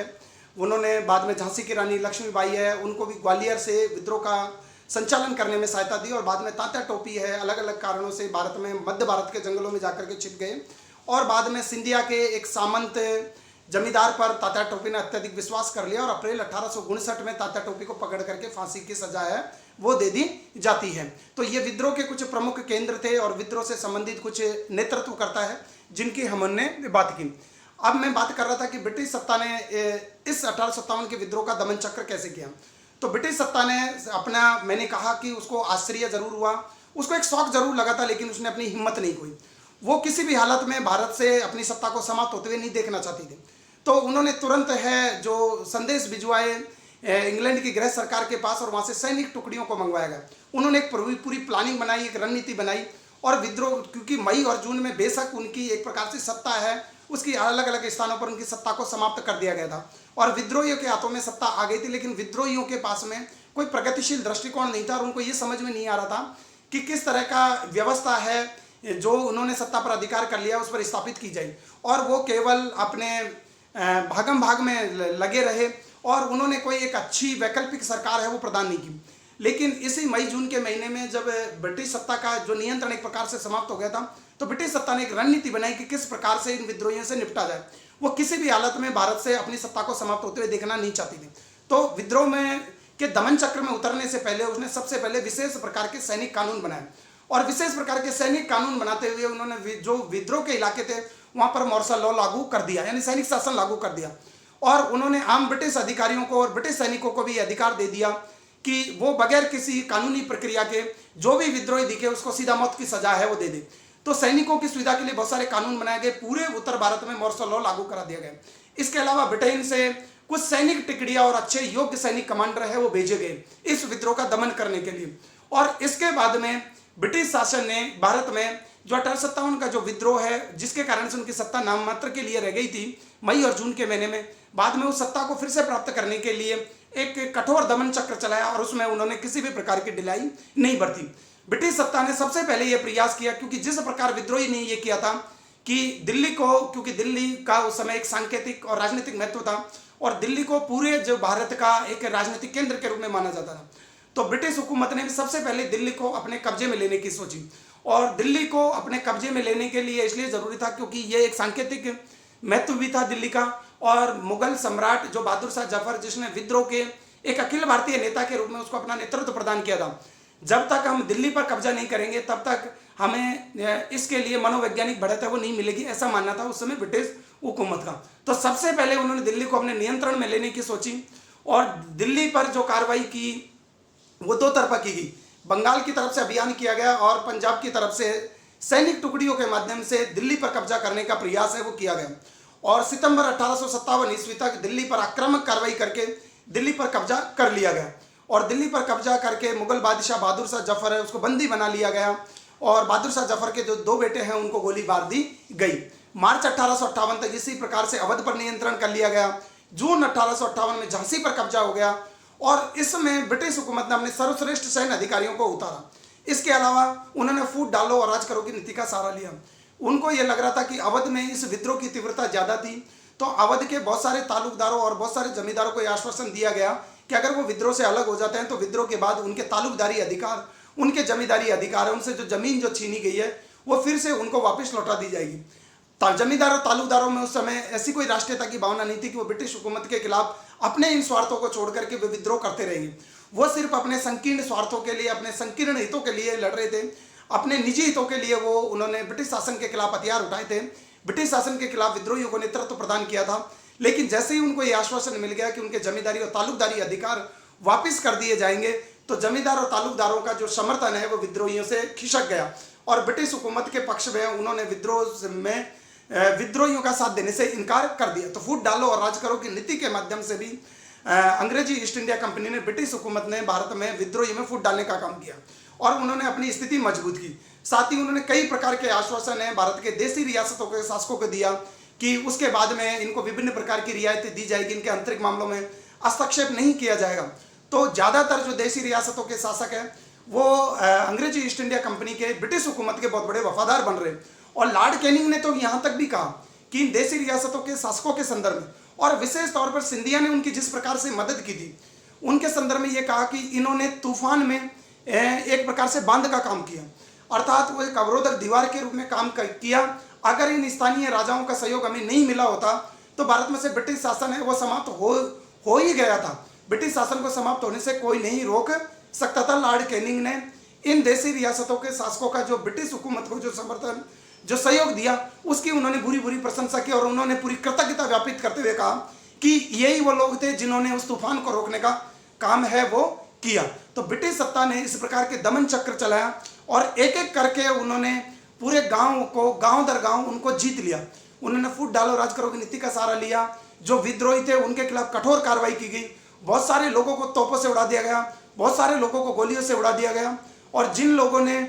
विद्रोह का साथ छोड़ करके ब्रिटिश हुकूमत का साथ देने का वादा कर लिया था, उन लोगों को माफ भी किया गया। तो ब्रिटिश सत्ता के दमन चक्र, क्योंकि आधुनिक हथियारों से लैस थी, लेकिन दूसरी ओर जो भारतीय जो सैनिक थे और भारत की जो आम जनता जिन्होंने विद्रोहियों का साथ दे रही थी, वो परंपरागत हथियारों से लड़ रही थी। लाठी, बाठा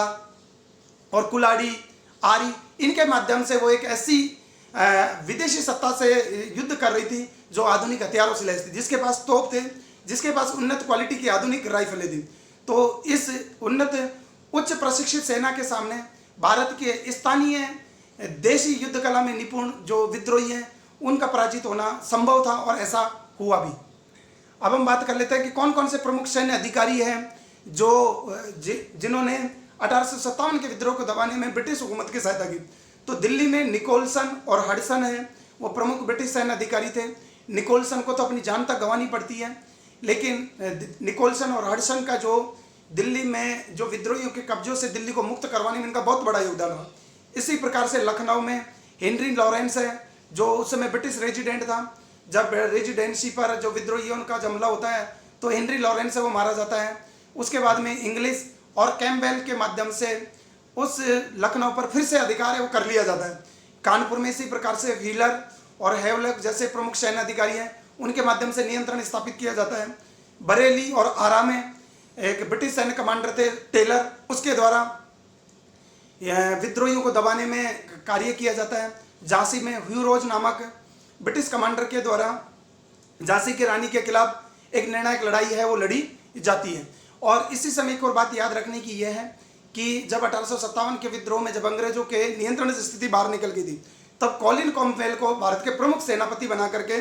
भारत में भेजा गया था। और कॉलिन कैम्पबेल के कुशल नेतृत्व में अंग्रेजों ने 1857 के विद्रोह को सफलतापूर्वक दबा दिया। उसके जो सेना नायकों ने वीरता के उत्तम गुणगान है वो किए। 1857 के विद्रोह में जो अंग्रेजों ने जो दमन चक्र चलाया, जो कठोर यात्राएं भारतीय विद्रोहियों की दी, उसके पीछे उस समय के ब्रिटिश जनमानस में जो पत्र पत्रिकाओं के माध्यम से जो लेख छप रहे थे और जो ब्रिटेन की जो जनता के बीच में इस प्रकार का प्रचार प्रसार कर दिया गया था कि वहाँ की ब्रिटिश औरतों की भारत में इज्जत लूटी जा रही है, ब्रिटिश बच्चों को मौत के घाट उतारा जा रहा है और ईसाइयों को गाली दी जा रही है, बाइबल पर थूका जा रहा है। तो जब इस प्रकार के पत्र पत्रिकाओं में उत्तेजनापूर्ण लेख है, जब ब्रिटिश जनमानस के सामने पहुंचे, ब्रिटेन में इस प्रकार के लेख 1857 के विद्रोह में छपे,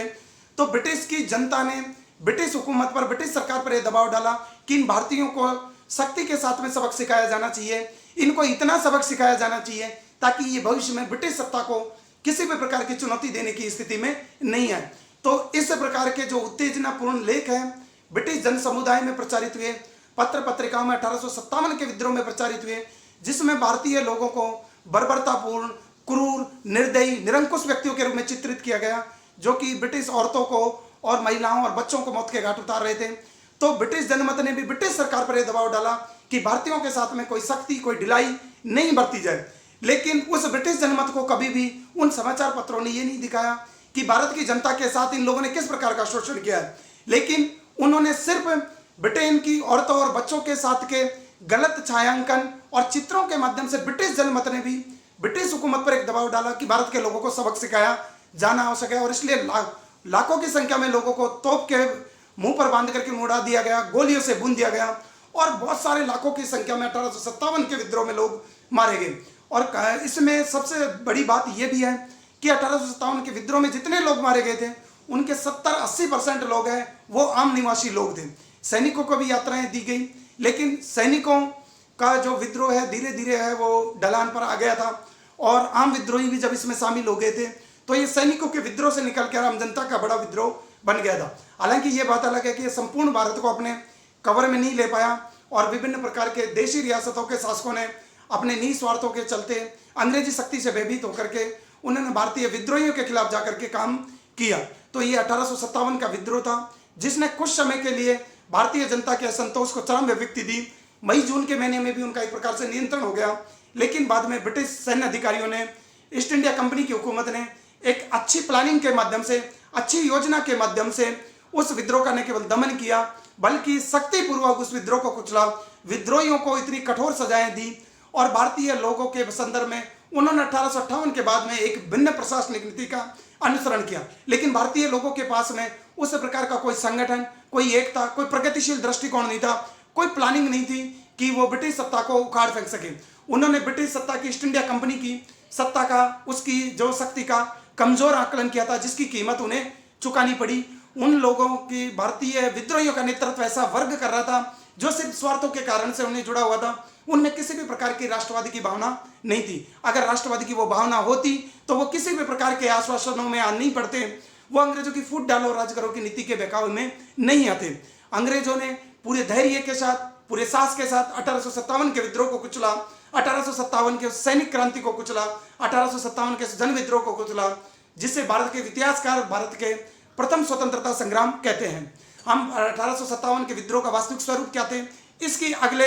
व्याख्यान में विस्तृत चर्चा करेंगे। तो आज का हमारा जो ये व्याख्यान है पूरा का पूरा, जिसमें हमने इसके कारणों की बात की, इसके घटनाक्रम की बात की और विद्रोह के प्रमुख केंद्र, भारत के प्रमुख विद्रोही नेता, उन्होंने किस मंशा से साथ दिया, प्रमुख अंग्रेजों ने किस प्रकार से इसका दमन किया, इन सब चीज़ों की बात की। तो आज का जो हमारा ये व्याख्यान है यहीं पर समाप्त होता है। अब हम बात कर लेते हैं कि परीक्षा उपयोगी प्रश्न। परीक्षा उपयोगी प्रश्नों में ये पूछा जा सकता है कि 1856 ईस्वी का जनरल सर्विस इन्वेस्टमेंट एक्ट कौन था, या उस समय 1856 के विद्रोह के समय में भारत का गवर्नर जनरल कौन थे, कैनिंग थे, और किन किन इलाकों में कौन कौन से विद्रोही नेतृत्व प्रदान कर रहे थे, उस विद्रोह के प्रमुख कारण कौन कौन से थे, उससे संबंधित कुछ पंक्तियों के माध्यम से प्रश्न है वो पूछे जा सकते हैं। कौन कौन से अंग्रेजी सेना नायक थे, उन्होंने किस किस इलाके में विद्रोह के दमन में सहायता दी, इस तरह से जैसे सती चोराघाट की घटना है उससे संबंधित प्रश्न है वो पूछे जा सकते हैं। इसके साथ में मैं अंत में एक और बात जोड़ना चाहूँगा कि अवध की जो बेगम हजरत महल है उन्होंने विद्रोह का नेतृत्व प्रदान किया, लेकिन बाद में जैसे अवध की बेगम हजरत महल 1859 ईस्वी में वो नेपाल की तरफ पलायन कर जाती है और उसके बाद से अवध का विद्रोह है। हालांकि अवध पर तो अप्रैल मार्च में ही जो ब्रिटिश ईस्ट इंडिया कंपनी है उसका कब्जा हो जाता है, लेकिन अप्रैल 1859 के शुरुआत में वो नेपाल की तरफ चली जाती है। इसी प्रकार नाना साहब है वो भी नेपाल की तरफ चले जाते हैं और बाद में उनका कोई अता पता नहीं रहता। तो कुछ समय तो वो टक्कर लेते हैं, लेकिन बाद में ब्रिटिश शासन ने, ईस्ट इंडिया कंपनी ने जिस तरह से उस विद्रोह का दमन किया उसने भारतीयों की कमर तोड़ दी और भारतीयों के साथ जो लोग जुड़े हुए थे उनमें उस प्रकार की राष्ट्रवादी दृष्टि नहीं थी, उस तरह का प्रगतिशील दृष्टिकोण नहीं था कि वो सारे स्वार्थों को ताक पर रख करके उस ब्रिटिश शासन के खिलाफ मजबूती से खड़े रहते। ब्रिटिश शासन राष्ट्रीय निष्ठा से प्रेरित था, वो हर हालत में भारत के उपनिवेशवादी शासन को नहीं छोड़ना चाहता था, क्योंकि भारत का शासन ब्रिटेन के साम्राज्यिक गौरव की अभिवृद्धि के लिए बहुत आवश्यकता है, अपरिहार्य था, और उसके कारण से ब्रिटेन की औद्योगिक क्रांति को भी गति मिली हुई थी, औद्योगिक क्रांति को समृद्धि मिली हुई थी और ब्रिटिश हुकूमत ने पूरी प्लानिंग के साथ उस विद्रोह को कुचल दिया। लेकिन भारतीय लोगों ने एक प्रयास किया ब्रिटिश शासन के खिलाफ असंतोष को अभिव्यक्त करने का, ये एक बहुत बड़ी उपलब्धि थी। तो एग्जाम से संबंधित परीक्षा उपयोगी प्रश्न इसी प्रकार से कॉन्सेप्ट से संबंधित पूछे जा सकते हैं। आज का हमारा जो ये पूरा का पूरा जो व्याख्यान है ये 1857 के विद्रोह, इसके कारण है, इसके घटनाक्रम है, इसके बैकग्राउंड, विद्रोह के प्रमुख केंद्र, उसके नेता और प्रमुख जैसे कि कौन कौन से सैन्य अधिकारी थे उन पर केंद्रित था। कल फिर एक नए व्याख्यान के साथ जो भी 1857 के विद्रोह पर ही आधारित होगा, जिसमें हम बात करेंगे कि 1857 के विद्रोह की कौन सी कमजोरियां थी, उसका स्वरूप क्या था और 1857 के विद्रोह का क्या प्रभाव रहा। इस पर हम एक अलग व्याख्यान के साथ मैं कल फिर आपके समक्ष उपस्थित होऊंगा। तब तक के लिए आप सभी का बहुत बहुत धन्यवाद, हार्दिक आभार।